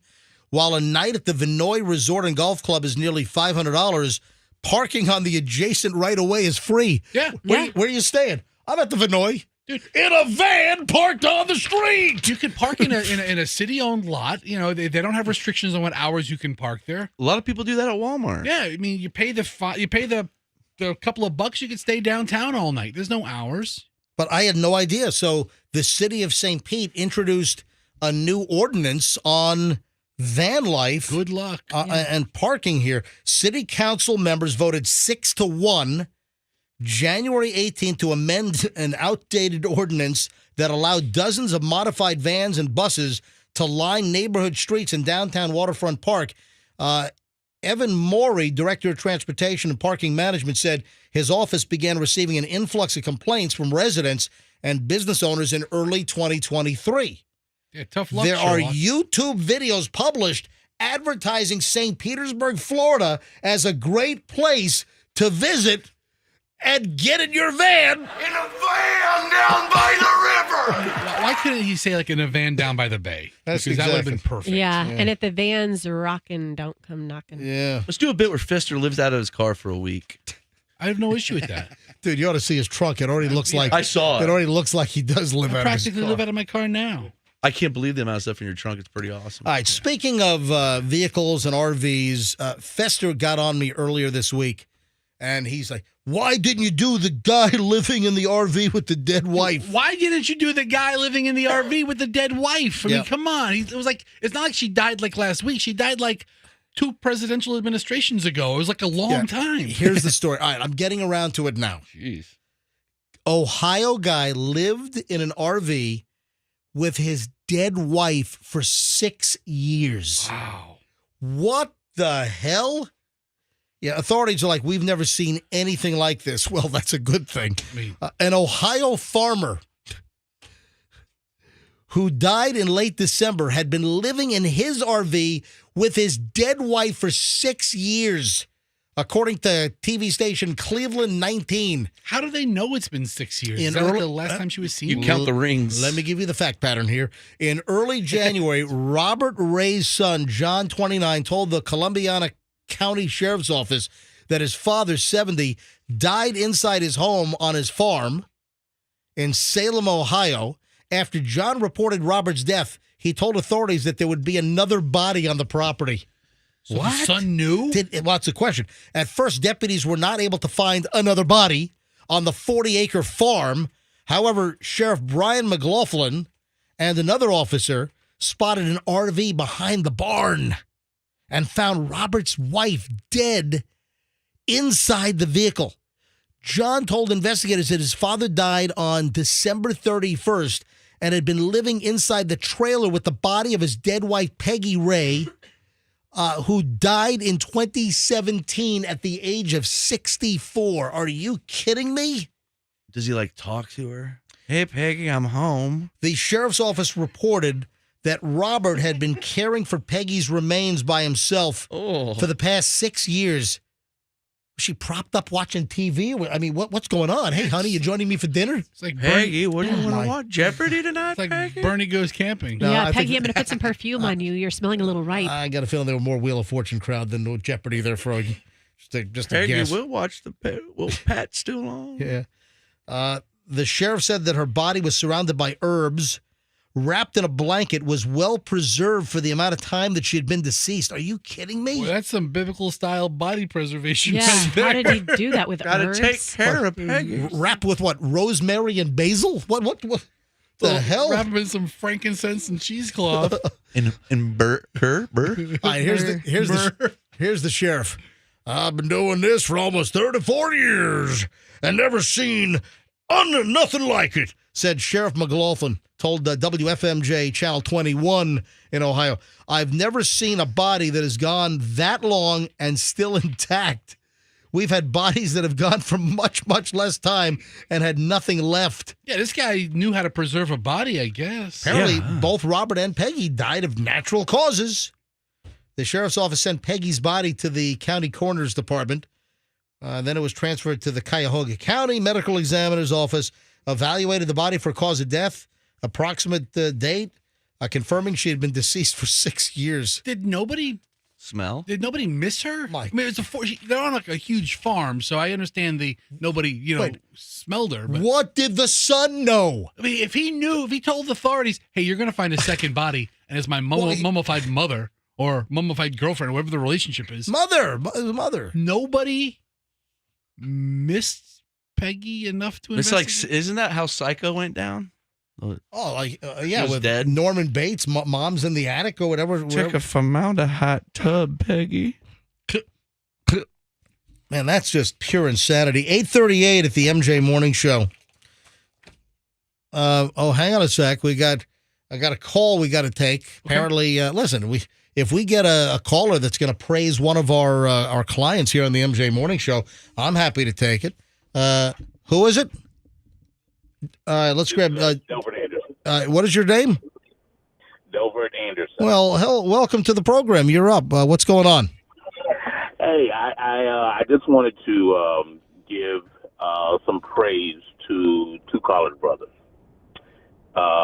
We moved, finalized our move yesterday.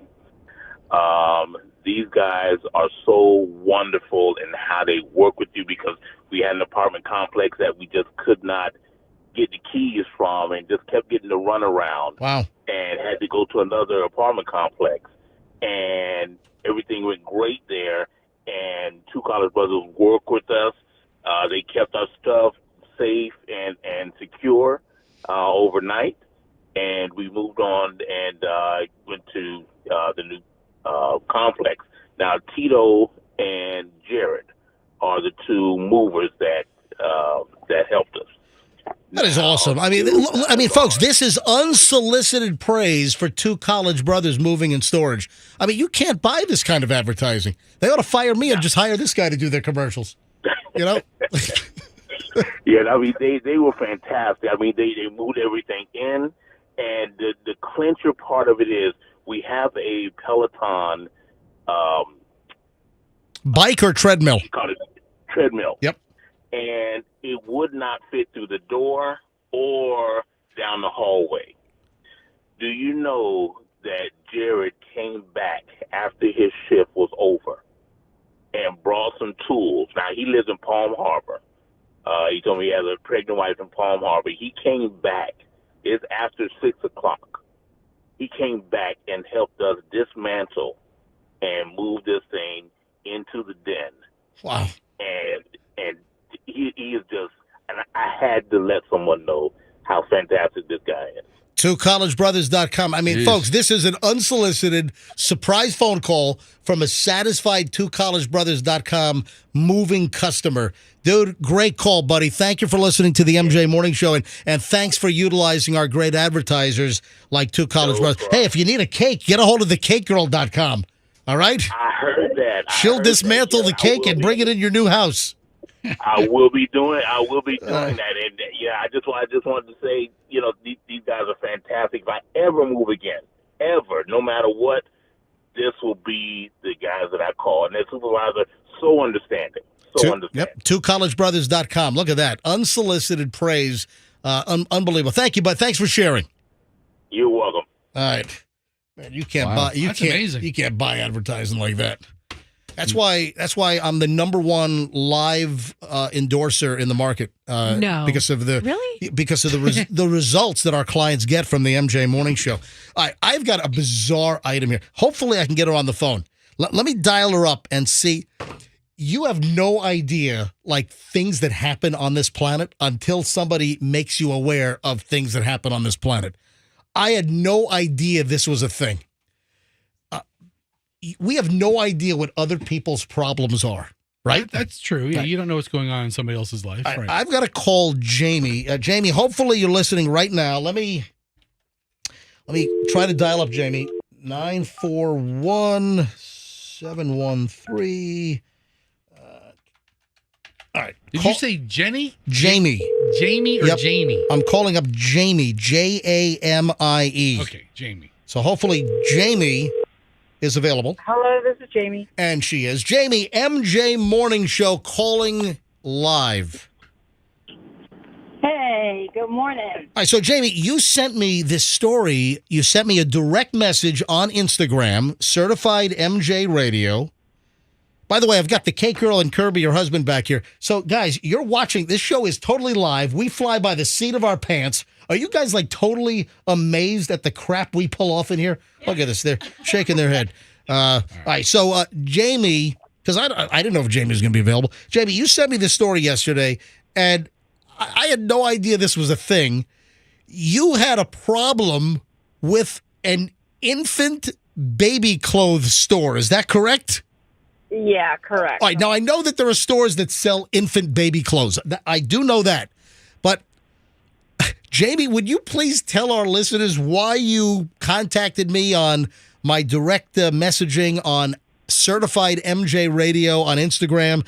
Your problem with the infant baby clothes store, they would not sell you infant baby clothes because of what reason? Okay, they would not let us buy preemie clothes because they knew we were shopping for reborn dolls because I'm a reborn artist. All right, explain, for those that don't know, explain what a reborn doll is. Tell us about this form. Well, it is basically, we have a lot of sculptors that are well known. You take a ball of clay and you basically, I mean, you form a baby, and it's either made to look like a real baby, and then it's either made into silicone or vinyl. Well, what's the purpose of this? All right, so Fester's got a good question. Fester, go ahead. Is this for artistic reasons, or People is it buy for, them for? I mean, I'm asking. Okay, look, I had one Barbie when I was little, and I cut the hair off. Like, I did not like it, didn't play with dolls, and I just turned 48 the other day, and I can't believe that I even got into these things. But once you hold one, and I love to see it because it's for comfort. All right, so why do people want reborn dolls? Explain why people want these. Okay, they've either lost a child, can't have children, nursing homes.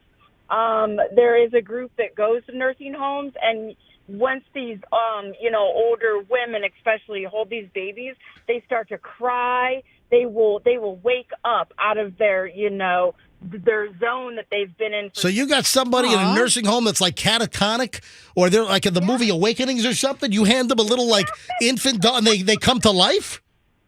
It's just a feel, and you start to rock yourself when you hold the baby. All right, so you make these reborn dolls. I see the therapeutic value. Yeah, so in there's this. therapeutic value, but what caught my attention is that she makes these dolls, and they would shop at baby clothes stores that sell preemie baby clothes, and the store didn't want to sell the clothes because they said, we need clothing for real infants, not your dolls. So they like shut you down? Yeah, we were shopping for preemie onesies because preemies are harder to get, to find preemie clothes. Yeah. Okay, so this particular store has, racks and racks full. You sent me a note on Instagram that said you were told by this infant or baby clothing store that you were not allowed to purchase preemie clothes for dolls. What? Exactly. They're selling it. What do they care? Who if you're buying it, who cares what you use? It's like I sell countertops, and a mortician buys some of them for his dead bodies. Who cares? She said that we like to leave the preemies for real babies. And, after... What, is there a preemie clothing shortage? Well, that's like, what I was going to ask. Can they not order more? Okay. So weird. If they're, and if they're really in a need, and if they really support these moms who have real babies with preemies, why are they selling them? Why don't they just give it to them? Say, hey, if you really need these preemie, clothes, here, Is there any update? And is this a local store? Yeah, well, I had to drive 30 minutes to get there. All right, so is there a resolution? Is there any update to the story? No, nothing. I just posted it on my Reborns group. I have and I had sent you photos. It's just everybody. I knew as soon as I put it on there that people would just start up on the topic. Hold on. Stop, hold it right there, Jamie. I understand the therapeutic value and the good work that could be done with what you're doing. I also can side with the store who want to help actual mothers in need of product. When you can go to, I'm looking on Amazon right now. You can buy 8 packs of short sleeve onesie bodysuits for preemie children for $16.91. I understand the store wanting to reserve their merchandise for living children. I can understand that. Like there's a shortage? Well, that's the part that doesn't make sense. What is a jerk. Why they can't order more. But I do. I'm against the clay babies. No, I see the therapeutic nature of the clay babies too. But there's a bigger issue here. Why can't there be a bigger order for preemie clothes if it's like supply demand? Exactly. Shouldn't there be enough preemie clothes at the store to sell to real preemies and to people making these therapeutic dolls? It's like the coveted onesie. Oh my God! Only one has been made for calendar year 2023. Can I ask an important question? Sure. Can we get one of your babies to put in a carriage and leave it on top of our truck as a little stunt, and then see what people do when it falls out? It sounds like you're trying to get this store in a gotcha. What are you talking about? It sounds like she's Fester. She's not. It sounds Hold like. on. It sounds like she went to the store to buy some baby clothes, and they found out that she was using them for these little preemie dolls, and they didn't want to sell it to her. You shouldn't have told them what you're using them for. Yeah, Jamie. I mean, I Yeah, so Jamie, that's a good question. I don't exactly sympathize with you. Hold on, Fester, just hang on. So Jamie, why wouldn't you even tell them what you just go and buy the stuff and leave? Because I've never, ever had an issue before. They've always invited everybody into it, but I think it's getting more and more out there. So I think they're realizing, that a lot more people are shopping for these reborn babies because they are getting more popular. All right, Jamie, listen, keep me up to speed. Keep in touch with me via DM on Instagram, Certified MJ Radio. Really? And listen, I'd like to know, the resolution. Listen, my job is to bring just crazy, interesting stuff to this show. And I think the craziest part is that you're going with reborn babies over and over again when it's just a hunk of clay. It could be rubber. Or glue. Hold on, you are schizophrenic. You said Yeah, 5 minutes ago. You understand. said 5 minutes ago. You understand the therapeutic use, and now you're whacking it. You're bipolar, bro. You're whacking it. Well, I'm sorry. Maybe I should have said it. Well, so while I'm here whacking it, maybe you should put different names in reborn babies. Fester. Hey, listen, Jamie, thank you for the story and for enlightening me and others, man, because, man, I didn't know anything about this. I never know what content is coming up on the MJ Morning Show.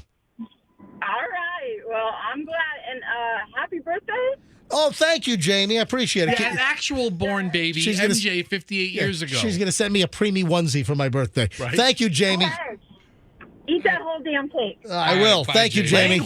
Thanks for listening. Bye. I mean, you never know what you're going to hear. I mean, You never know what mood Fester's going to be in. exactly. From moment to moment. Fester shifts moods from minute to minute on this He's show. very Now the shifty. woman's MJ, hold business. on. Look at this $58 reborn baby you can buy off of Amazon. Yeah. It looks like it just came out. It's It $60. looks fresh. It yeah. looks.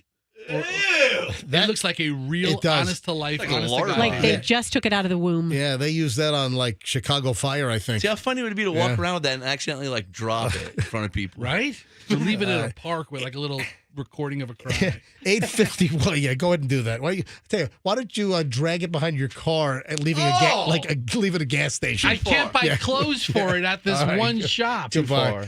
All right. 8:51 at the MJ Morning Show. You never know what you're going to hear on this program, folks. You never. I mean, when I saw that story, I'm like, we got to talk about that, man. I never even heard of that, really. All right, 8:51 MJ Morning Show. We got an hour to go. Now, right now during the commercial break, I'm taking pictures of the MJ Cake Girl unbelievable studio birthday cake. I'm going to take a whole series of pictures. I'll post them up in just a few minutes. If you want to see this cake, it'll be up on my Instagram at Certified MJ Radio. That's Certified MJ Radio. And thanks to the Cake Girl for stopping by. Highly, highly appreciate it. So we got an hour to go. We're loaded. We got a solid hour next on the MJ Morning Show here on Q105. Hey, you just heard a caller. I could probably just...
That's like the only song I let play to the very bitter end. MJ, Yeah. I have so much stuff I have to talk to you about. We never have time during the breaks to talk. Okay, well, can I address one thing and then it's all yours? Fester just said something that where's Froggy? Can someone yell for Froggy? Froggy! I don't know where. He'll be here in a couple seconds. You know what? I'll save Fester's thing because I need Froggy to be in the studio.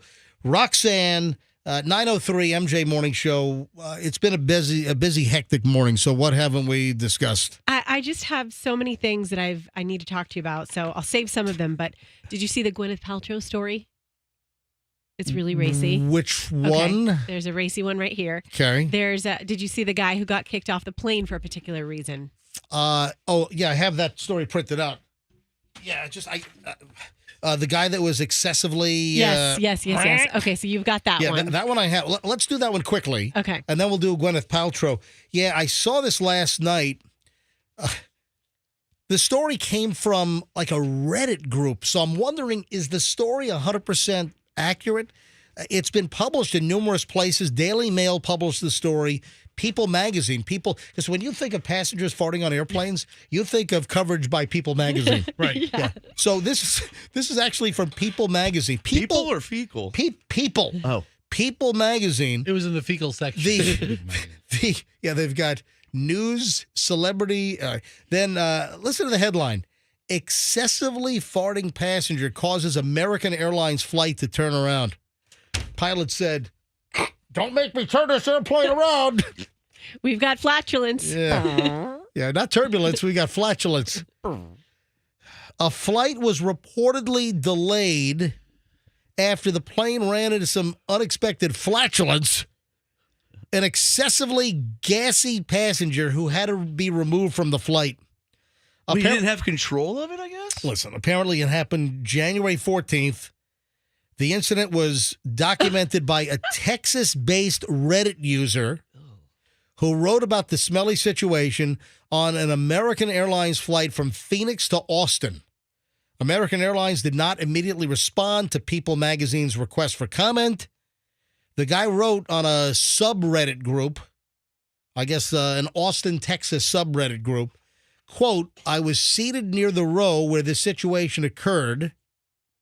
While the airplane was still at the gate," he writes that they saw and heard an audibly disgruntled and maybe hungover man. He reportedly exclaimed, "You thought that was rude? Well, how about this smell?" And then the guy apparently ripped a big one. On demand. Oh, wow. Palatable. I don't know what provoked that comment, and while kind of funny to overhear it, it was uncalled for, especially coming from a grown man on an airplane. You shut up. But then it gets worse. The man who just purposely farted moments ago decides to loudly and condescendingly say, "Yeah, everybody, let's just eat the smelliest food possible all at the same time." Oh, you suck on this one.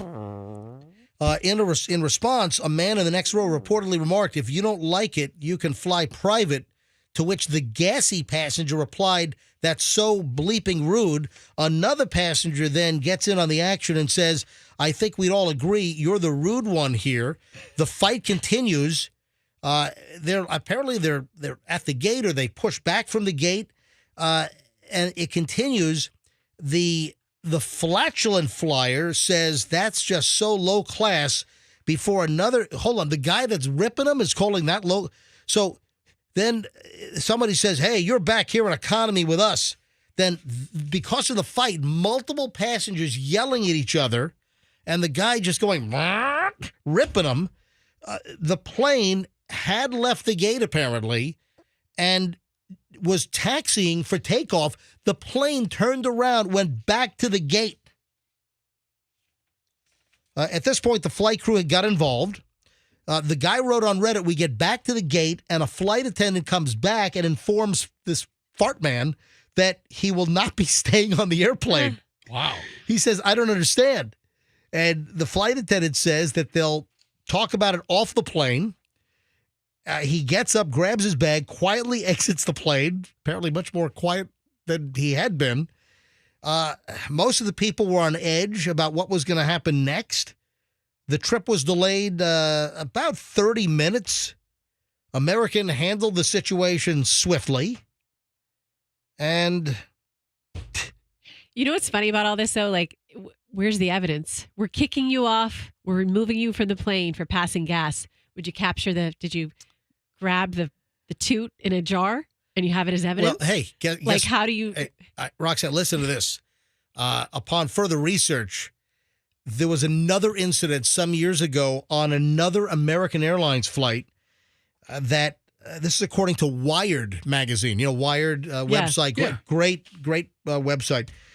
Wired reported that American Airlines about 20 years ago, a passenger had a bad gas problem, and he was lighting matches to mask the odor. Yeah, then that could make things explode, right? Well, not really, but isn't that like a thing? Like you light a match? No, is that true, or is that because you used a match to light a bomb? That's the thing. Yeah, well, but the flight made an emergency landing because the guy was just blowing them out, and he was lighting matches to try to hide the smell. So then you have the burning smell of the plane. There you go. So, ladies and gentlemen, let it be known that I was aware of the story, but it was Roxanne that wanted to make sure that story was on the MJ Morning Show on this Wednesday. Yeah, this is our wheelhouse, right? Anything else, Roxanne? While you have the floor, you said you had a whole bunch of things. My cousin said he bought 3 pounds of Honeycrisp apples and put Pink Lady stickers on them. So tell MJ he is squared up at Publix. Nice. Yeah, if you missed it, I bought 3 pounds of Pink Lady apples. That's the only apple to buy is Pink Lady. When they are cold and crisp and not mushy and mealy and have the right sweet to tart ratio, man, nothing beats a great Pink Lady apple. So I went to Publix. They had some nice ones, and I bought 3 pounds, and the lady rang them up as Honeycrisp, which were $2.18 a pound, and the Honeycrisps, Honeycrisp were $2.18 a pound. The Pink Ladies were $2.99 a pound. So Publix undercharged me 81 cents. So technically, I owe Publix $2.43 for the undercharge. Hey, Froggy, are you still plowing back those energy drinks? Here and there, not as much. Yeah, as I've seen you ease up. I remember a time when I remember you having them every morning. I don't see that anymore. Yeah, this is our must-hear story at 9:10 exactly. Just one energy drink a month is enough to wreck your sleep, according to scientists. One energy drink a month can throw your sleep out of balance. That guy's a stupid idiot. I mean, I take them more than once a month, and I sleep like a baby. Yeah, I doubt that. I sleep like crap, actually. Yeah, I know that. So if you're doing Red Bulls, Monsters, first of all, the whole energy drink space has become a multi-billion-dollar industry, and you really can't keep track. You have the really successful energy drinks, the Monsters, the 5-hour energy. Well, those are really that's more of a supplement. That's not like a real drink. Okay. I wonder why 5-hour energy never got into the big can. The big can deal. They do. Oh, they do? Yeah, they have 5-hour energy like cans. Oh, I didn't know that. Yeah. All right. So, I mean, you go to like a big beverage mart, you can't even keep track. The number of people that try to cash in, the businesses, the company, try to cash in on the whole, Monster Energy success, the Red Bull success. I mean, there are a ton of these energy drinks out there, but according to researchers, young people aged 18 to 35 who had the drinks every day slept about a half an hour less than those drinking them occasionally or not at all. So they've got some science, apparently, that even just one energy drink a month can disrupt your sleep schedule. So, Froggy, take that to the bank. I will take that as a little advice and ignore it. Yeah. Thank you very much. And then we have, we probably ought to maybe save this for tomorrow. I'm going to touch on it here, but we can talk about this tomorrow, maybe even take some phone calls, that the Tampa Bay area is ripe for dating because 42% of the Tampa Bay population is single. Is that true? That is a massive number, if that's accurate. But according to the the matchmaking company. The Tampa area is one of the locations in the country where you got the best chance for romance. All right. I don't trust any of these dating companies with their geographic analyses. In Tampa, the percentage of singles is higher than many other cities. Diverse population. Tampa is ripe for romance. Dining, nightlife. Well, listen, dining and nightlife has exploded here post-COVID. Yeah. I mean, the number of new restaurants. Listen, the population growth in this area is ginormous. I mean, look at the traffic. Look at what's happening with our roads. Look at places where you're able to go with just moderate traffic. Now you're jammed up bumper to bumper. It's a whole different story. I couldn't believe this was. I went to the honorary Hillsborough County Deputy Sheriff Program event, not this November, but the previous November. And I was out in East County.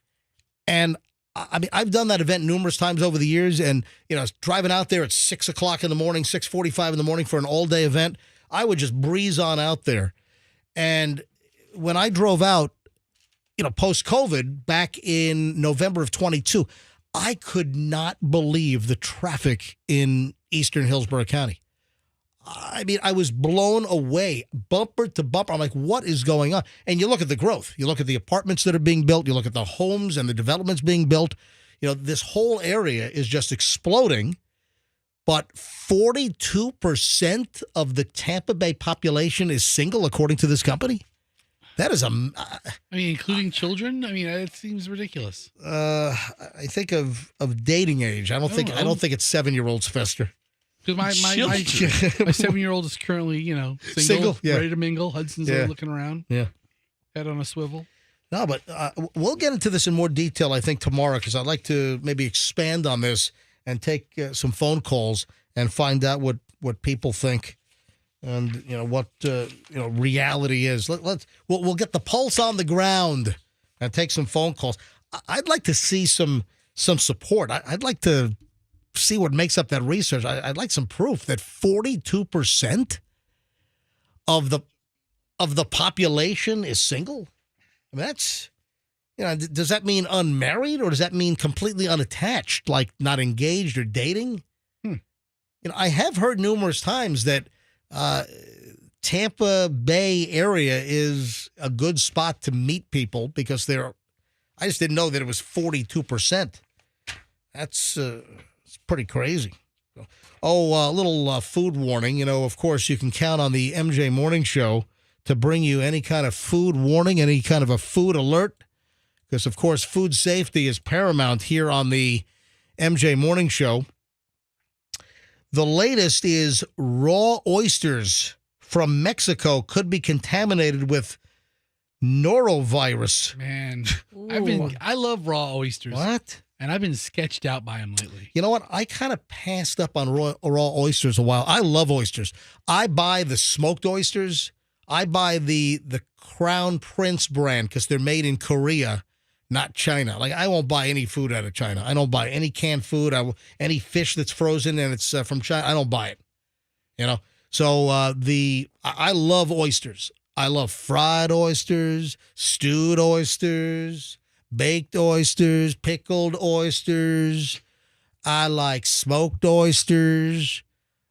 We get it. You're a fan. All right. So thanks. I like Rocky Mountain oysters. Thanks, Bubba. You're a fan. Yeah, we get it.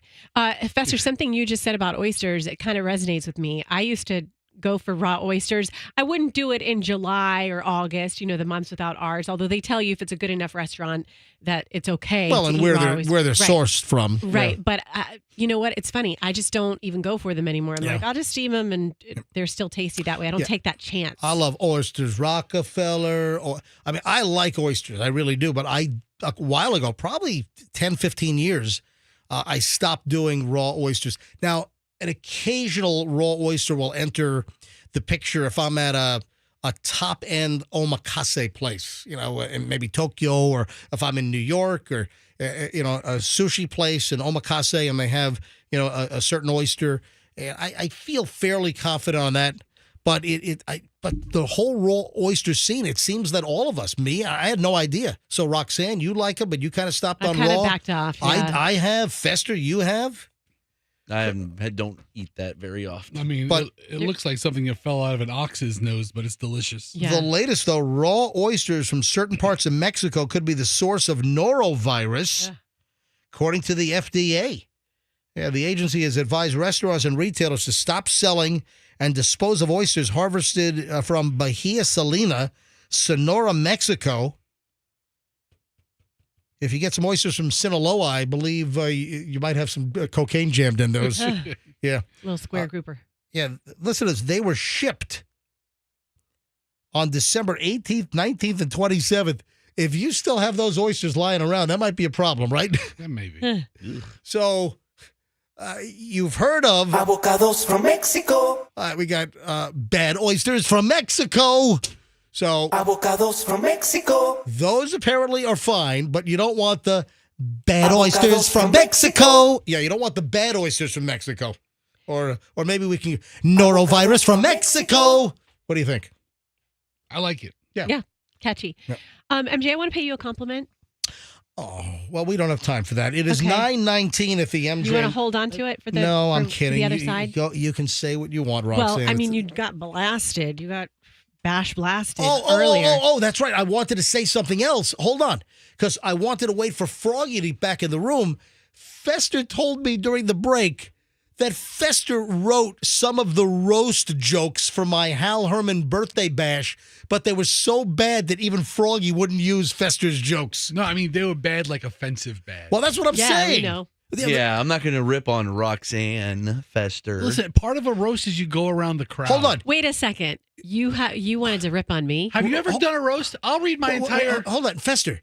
If Froggy was doing a birthday bash for me this morning, which entailed bashing me on the air with a roast-style presentation, why would Roxanne come into the picture? God, are you obsessed with me or Have you what? ever seen a roast? Have you ever seen a roast? This wasn't like an official roast. I've seen a roast. A roast is you make fun of the person, then you make fun of the crowd. MG, I just texted you what you wanted to do. Listen. Oh my God, are you obsessed with me? I also rip on myself. I'll read it. I'll read Hang the on, damn Froggy, thing. you just texted me MG, if you something like, that Fester wanted you to say? Yes. If you like, hang on a next segment, I will read what I wrote to Froggy, where I rip on you, and I rip on Roxanne, and I rip on myself. Well, that's fair. I'm equal opportunity for everybody. I did this in the under the guise of being Hal Herman, what Hal would say. I used Hal's words.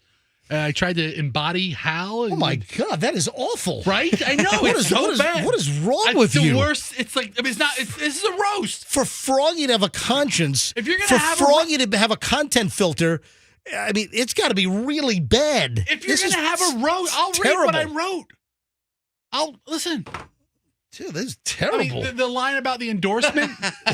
Well, Roxanne's name. Listen, I'll read it. It's not cool. I'll stand behind it. It's a roast. It's a joke. I don't want you to humor. read it. It's cutting, insulting humor, which I happen to be pretty good at. 9:21 at the MJ Morning Show. Final chunk of the MJ Morning Show is next here on this Wednesday. And it's got a lot of loose ends we got to get to. I love the final segment because I pick all the great stuff that we didn't get to during the course of the show and make sure we get it on so it's not like yesterday's news. So final chunk, MJ Morning Show is coming up in just a matter of moments. If you need anything done with your garage...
That particular sweeper shouldn't run there because this is where we don't play.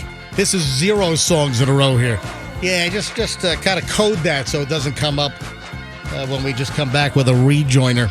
Welcome back, 9:29 MJ Morning Show here on Q105 and the final chunk of the MJ Morning Show. That's good stuff. Roxanne just rolled by some great stuff for tomorrow. I love the sabotage story. That's good, isn't it? So true. Is that just some dude on Instagram or on a reel, on a little short? But is there anything to back that up, or is that just a claim this guy's making? Could just be a claim, but I feel like I talked to some of my friends about it after I received that, and I think that there might be some truth to it with certain people. Yeah, I like this. There's well, we don't have to go into it. Well, you know what? We'll explore tomorrow, and I think that this is something we ought to go to the phones on. Yeah, for sure. To find out if there's any kind of basis in fact, but it's about women getting sabotaged by another woman. By another woman. But and we'll just leave it at that. But the details on why another woman is sabotaging a woman, that's what's fascinating. So we'll get that on the schedule for tomorrow's MJ Morning Show. Hey, guys, are we gonna dig into the cake before we leave? Sure, you can take that home. Yeah, listen, I'll tell you what. Listen, I'll be honest with you. I would love to eat half that cake. It is, man. This is the cake girl has put together such an amazing. I just checked my Instagram because I put up the photos. If you want to see the birthday cake that the cake girl brought by today, thecakegirl.com, Northdale Mabry, thecakegirl.com, nationally recognized. She did an MJ Morning Show studio cake with me standing behind the microphone. This cake is 1,000 times nicer than our actual studio. That people are sending. I wish that our studio actually looked as nice as the depiction on the cake. Honestly, MJ, listen, like I said, I'd love to eat half this cake, and you would probably eat 3/4 of the cake. That's true. But listen, I can visit the cake lady anytime, and cake girl anytime, and I know that you have your wife and your daughter home, so take them home, enjoy the cake with them. And then freeze what you don't eat because we have it when you get back from that's true. Whatever you're going. I'm going to Raja Ampat. Whatever that It's is. not Raja's armpit. I'm going to Raja Ampat. I also want to pay you your compliment, MJ. Yeah, why are you kissing my butt today? Well, it's your birthday, so and my compliments are always genuine. All I'm right. not like making stuff up. It's like you want something. Yeah, unlike mine. No. You're going to hit me up for something? You're not buttering me up for something? Yes. I'm just a naturally suspicious individual. Well, okay. I just want to tell you. For some reason, I just don't feel like people you have just issues. want to do nice things. No, you know? then you have mental issues. I always feel like people have an ulterior motive. You know. Go ahead. I'm sorry. Okay. I have to tell you, this is a true, genuine compliment. All right. Just because it's your birthday, but it's true. This is the best picture I've seen of you in current time since I've known you. This picture that you have on Certified MJ Radio, the lighting isn't even that good in here, but this is a very flattering photo of you. Ew. And so I think it's nice to say that on the heels of Hal's cutting you down, etc. And this is this is a good look for you. Whatever pose you have, you need to replicate that in all your pictures. All right, so let me read through the lines here. You're saying that all previous pictures of me are hideous? Here's the thing. I'm grotesque. Don't look at me. I'm hideous. Generally speaking, there's this thing amongst radio personalities where they feel they don't have to smile for pictures. Yeah. And they could just sit there with like a smirk, the same kind of smirk they would give if they were getting a mugshot taken. Yeah, you know what? MJ is not a big picture smiler. He's flexing in that. So picture. it's nice to see him, at least smiling and showing some kind of genuine emotion. But go down his Instagram. Look at every other picture. Look at all the pictures on Facebook with MJ, and it's kind of like a smirk, like a little pucker, but not a genuine smile, which you have with the cake girl. So what Roxanne is saying is that you should go to my Instagram at Certified MJ Radio, give me a follow, and see the picture I just took with the cake girl next to the unbelievable cake. I have, how many pictures do I have? 6 of them. So I've got the picture of cake girl and me in the studio, and then there's another 5 pictures of the actual cake and close-ups to see the detail on this cake that she made that is just outrageous. It's like, I don't even want to cut into this thing. Yeah, I don't even want to. It's a piece of art. It is, absolutely. I know. And Roxanne, thank you. Yeah, you know what it is? It is the smile. You know what? Whatever you did in that photo, try to recreate that mental feeling when you take all your photos. You know, my workout is starting to pay off, I think, as well. I'm not going to get into all about those details. You're not going to look how ripped I'm looking in this photo? You're not gonna, I tell you looked sporty. Do you want me to lift my shirt and show you my 2-pack? Nobody wants to see that. I gotta say, MJ, you look very sporty and fit as you're running through the Walmart, causing a. Is this ruckus. civil? This isn't a. What is this? This civil unrest. You could have been trespassed for this. You know that, right? That's menace. If anybody at that Walmart cared about working there, they could have called authorities and had you trespassed. You think for so? what you're doing? Yeah. There was a cop car parked out front, but I think that's just a. Well, they're looking for you. No, I don't think there was any. I think it was just a dummy cop car sitting out at the Walmart. Just like a prop. Yeah. Hey, some people have hit me on IG. And by the way, if you want to follow me, I'm at Roxanne Wilder on IG, and I don't always get back to DMs, but I have read some this morning, and they're requesting that the joke be told that never made it to air. The nasty joke about me that Fester wrote. I mean, no, I don't know. It's appropriate. I think it's funny. Okay. Well, you've read it. Roxanne has read it. Yeah. So you know the joke? Yes. Then I shared it with say the joke yourself. It's not going to be funny if I deliver the joke. Has to be either in Hal's voice or Fester pretending to be you Hal. do it was your joke. So here's. I have to start at the top. If you missed it, Hal Herman, Froggy, did a birthday bash for me earlier, and the new Hal Herman birthday bash segment, which apparently is going to be opened up to listeners if you want to bash somebody on their birthday. It's not a party bash. You'll get verbally bashed. That's a Hal Herman birthday bash, and Hal bashed me at about 8 o'clock this morning, just after the cake girl gave me the cake. He went a little light on you, if you ask me. Right. And then apparently Fester wrote a joke. Do you want the intro that I wrote that Froggy didn't use? Do you want the insults to Roxanne and Fester that Froggy didn't use? Just do the joke that didn't make it. Just quickly. I got to move on. We don't have a lot of time left here. The intro is pretty cutting, too. Go ahead. Do whatever you want, Fester. I'm blessed to be around such good friends. Roxanne, I know it's 8 o'clock in the morning and it's a little early for you to start your day drinking, but I'm glad you're here. Listen. That's so funny. All right, keep that laughter up. Keep that laughter up. I've never seen you hold on to anything tighter than a bottle of wine. Oh my God, that's hysterical. Except for your ex-husband's last name. Oh, I love it. Oh, so funny. And then I go, and then Hal, and then I love Hal my name. moves on to Fester. Hal, hey, and my friend Fester, thank you for being here. You know, Fester, people your size drop dead all the time. I'm grateful you're alive and in moderate health. Although your body odor is so bad, it smells like you died 6 weeks ago. Jesus, man, have you ever heard of a shower or a salad? Hey, but back to you, MJ, the man of honor. And How much time That's good stuff. taking? That's good stuff. Okay, that's gold. That is comedy. That wasn't gold. that bad. That wasn't that No, bad. it Yeah, that wasn't. wasn't terrible. By the way, I also talk about your brother being a twin that grew on your shoulder and popped off a la Andy Garcia style, and your parents only had sex one time. like thanks. Jesus. That's creative. Wasn't there like a talking attached twin? What was that commercial? And that was Mike's Hard Lemonade. Mike's Hard Lemonade Lemonade, commercial. yes. Yeah, long time ago. Yeah, the video, if you missed it and you just heard Fester talk about the Walmart video, Chloe's with me at Walmart yesterday. We're buying some travel-sized like toiletries for our trip. And right near the beauty aisle, heading toward the lawn and garden center at Walmart, there was a whole bin of footballs. So I picked one up. And is it on unmute? Yeah, unmute. Yeah, Here we go. To the 30, to the 20, to the 10, to the 5. Touchdown, Tampa Bay! So I run with the football through Walmart. I spike it. Chloe's laughing. I think it's a pretty funny video. Let me ask you a question. Yeah. I'm watching this on Instagram, and Right. I guess it's repeated itself, I don't know, a dozen times. Right. Just because Instagram repeats. Do you get a play or a number every time it repeats? I don't think so. I don't think that if it just sits there and repeats, I don't think it. I Okay. think, yeah, I think it. I Yeah, don't that would think be so. pretty stupid, Fester. Yeah. I mean, people would just leave their videos on repeat. Let me see how many views. Man, the video of me in Walmart spiking the football and running down the aisle. Touchdown, Tampa Bay! Touchdown, Buccaneers!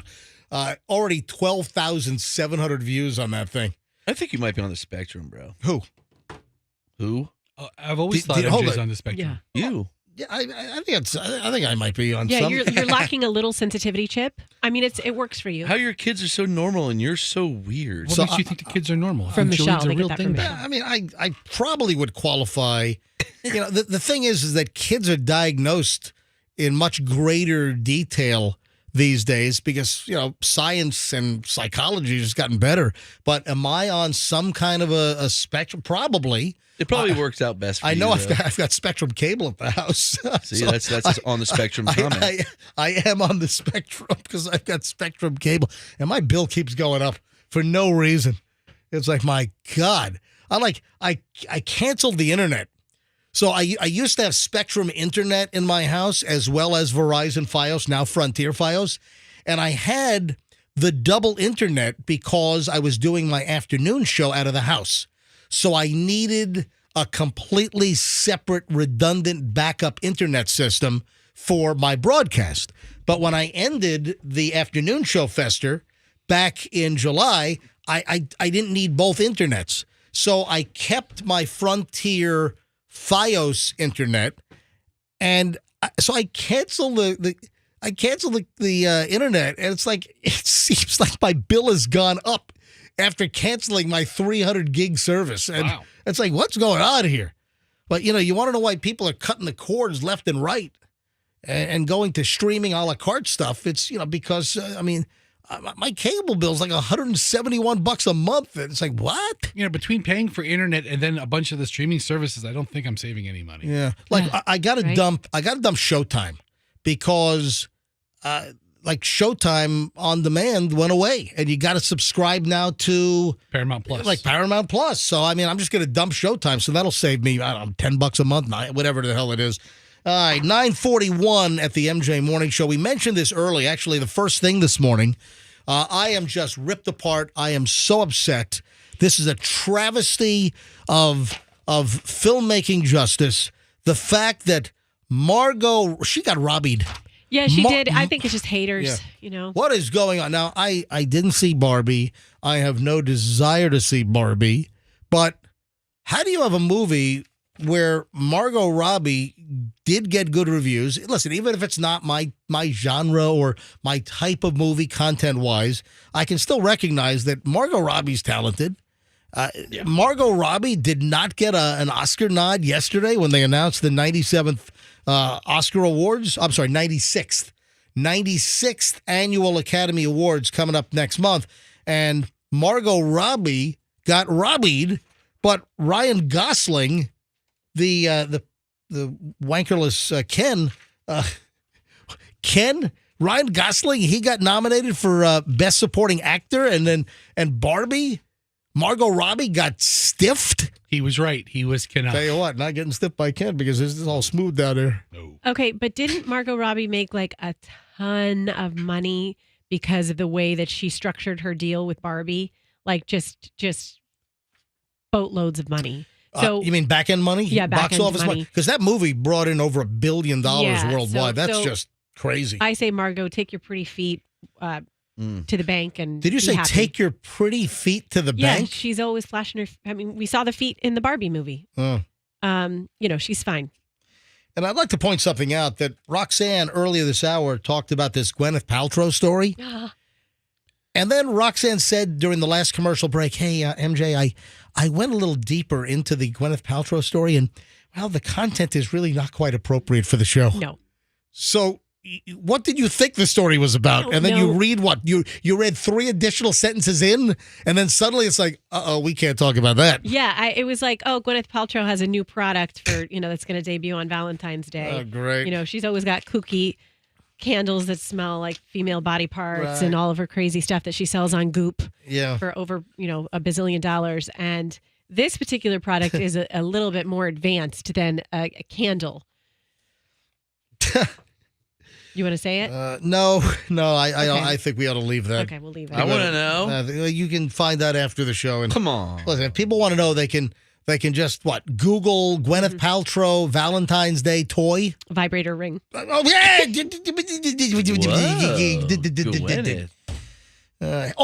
Did you see they want to build the tallest building in America in Oklahoma City?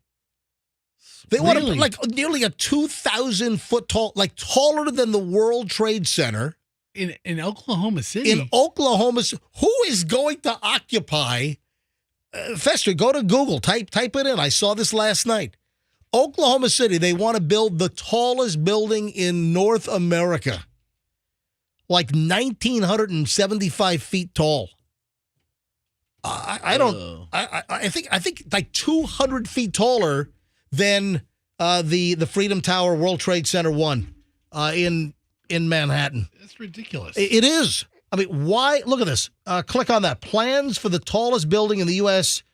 are underway, and it's not in New York City. This is New York Post last night. Plans to build the tallest skyscraper in the United States are shaping up in an unlikely metropolis, Oklahoma City. Really? Developers at a real estate company are adjusting the already ambitious plans to construct the boardwalk at Bricktown Tower by a few hundred feet to make the building 1,907 feet high, which would make it the tallest in the country. The symbolic height honors the year that Oklahoma was admitted as the 46th state, 1907? I guess so. Yeah. The firm's initial application had the tallest of the building's 4 towers reaching 1,750 feet, which would have made it the second tallest building in the country behind the Freedom Tower, World Trade Center. But you're telling me Oklahoma City? Who's going to fill this square footage with what? I got to say, Oklahoma might be one state that if I never go to, I won't feel like I missed anything. You know, a lot of devastation happened there. Okay. So And- you take it back. No, I take none of it back. Well, the Oklahoma City bombing. Yeah, okay, yes, very Yeah. tragic. Again, if I Yeah. never visit Oklahoma, I'll be just They have a fine. good memorial there for that. Yeah, next time you go, Froggy, take a come picture. on. It's a nice memorial. 9:45 at the MJ Morning Show. And I got to try to bring this cake home safely. Oh, I want to take a look at this thing. All right, Froggy. Hey, no, dude. Stop. Hey. Ow! You shoved him into the wall, Ow! dude. Yeah, I'm trying to break his I'm arm. gonna talk to Rick about that. I'm trying to break his arm so he can't hurt the cake. So much physicality That is and really violence cool. in That's this really video. cool. You're going to get Hey. an HR complaint on your birthday. Thanks to the cake girl for this awesome cake. Thanks to all of the birthday wishes, all the people that have emailed me and sent me DMs on Instagram, Certified MJ Radio. Folks, we'll see you back here tomorrow on the MJ Morning Show on Q105. But first, We've got concert tickets. Save the best for last. Lionel Richie with Earth, Wind, and Fire. Friday, May 31st. This is at the Kia Center in Orlando, formerly the Amway Center. So if you're caller 30 right now, 800-990-1047, caller 30, win Lionel Richie and Earth, Wind, and Fire concert tickets, caller 30. Good luck from the MJ Morning Show on Q105. We'll see you tomorrow, folks, and let's be careful out there.